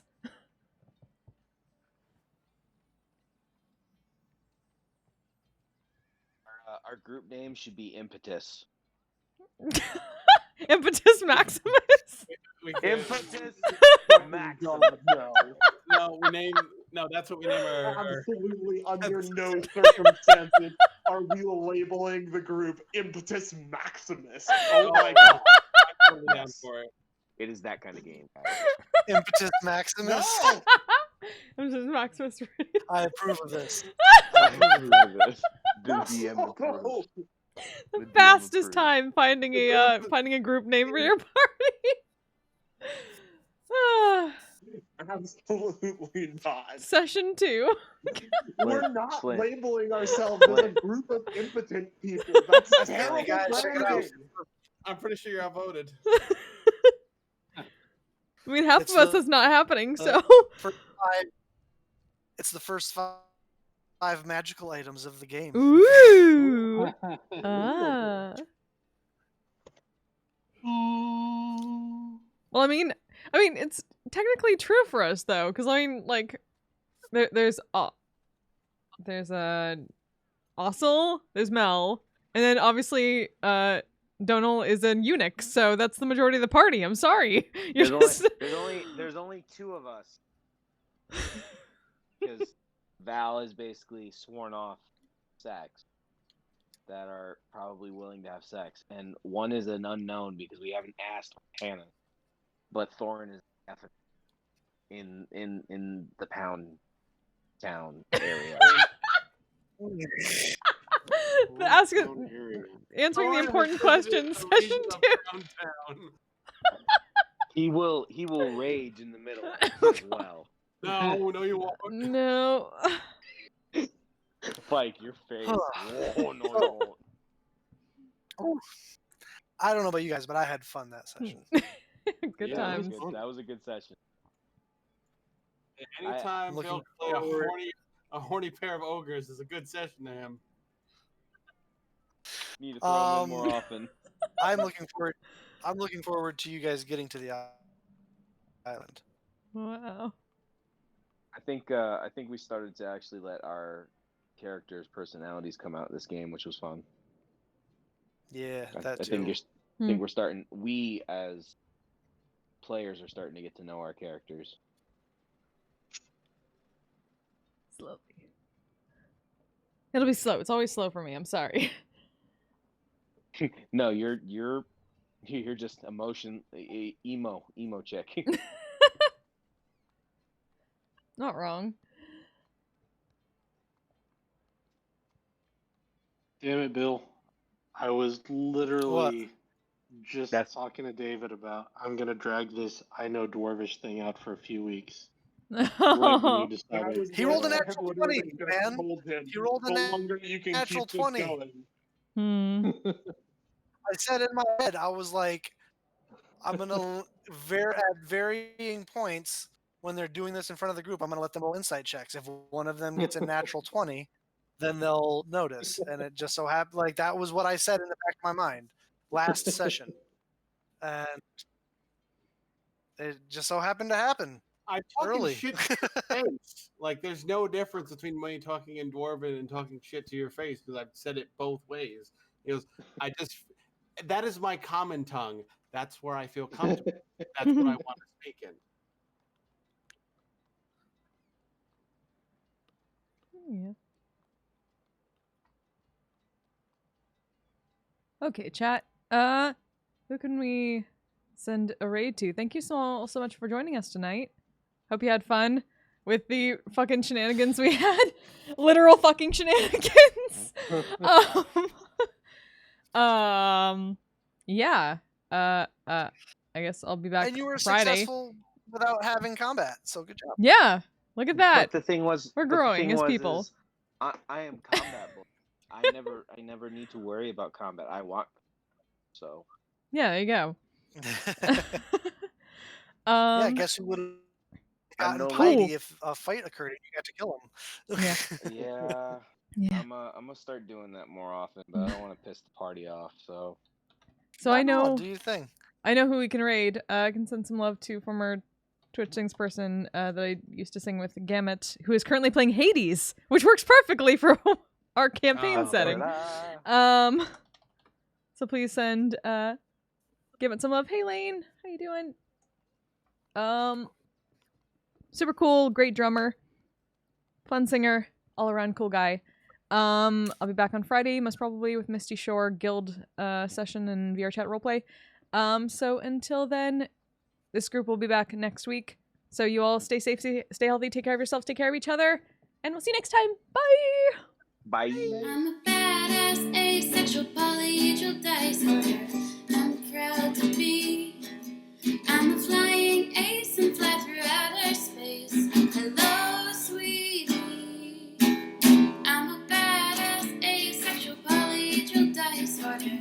I'm proud to be in whatever sitch, like singing on Twitch or playing D&D.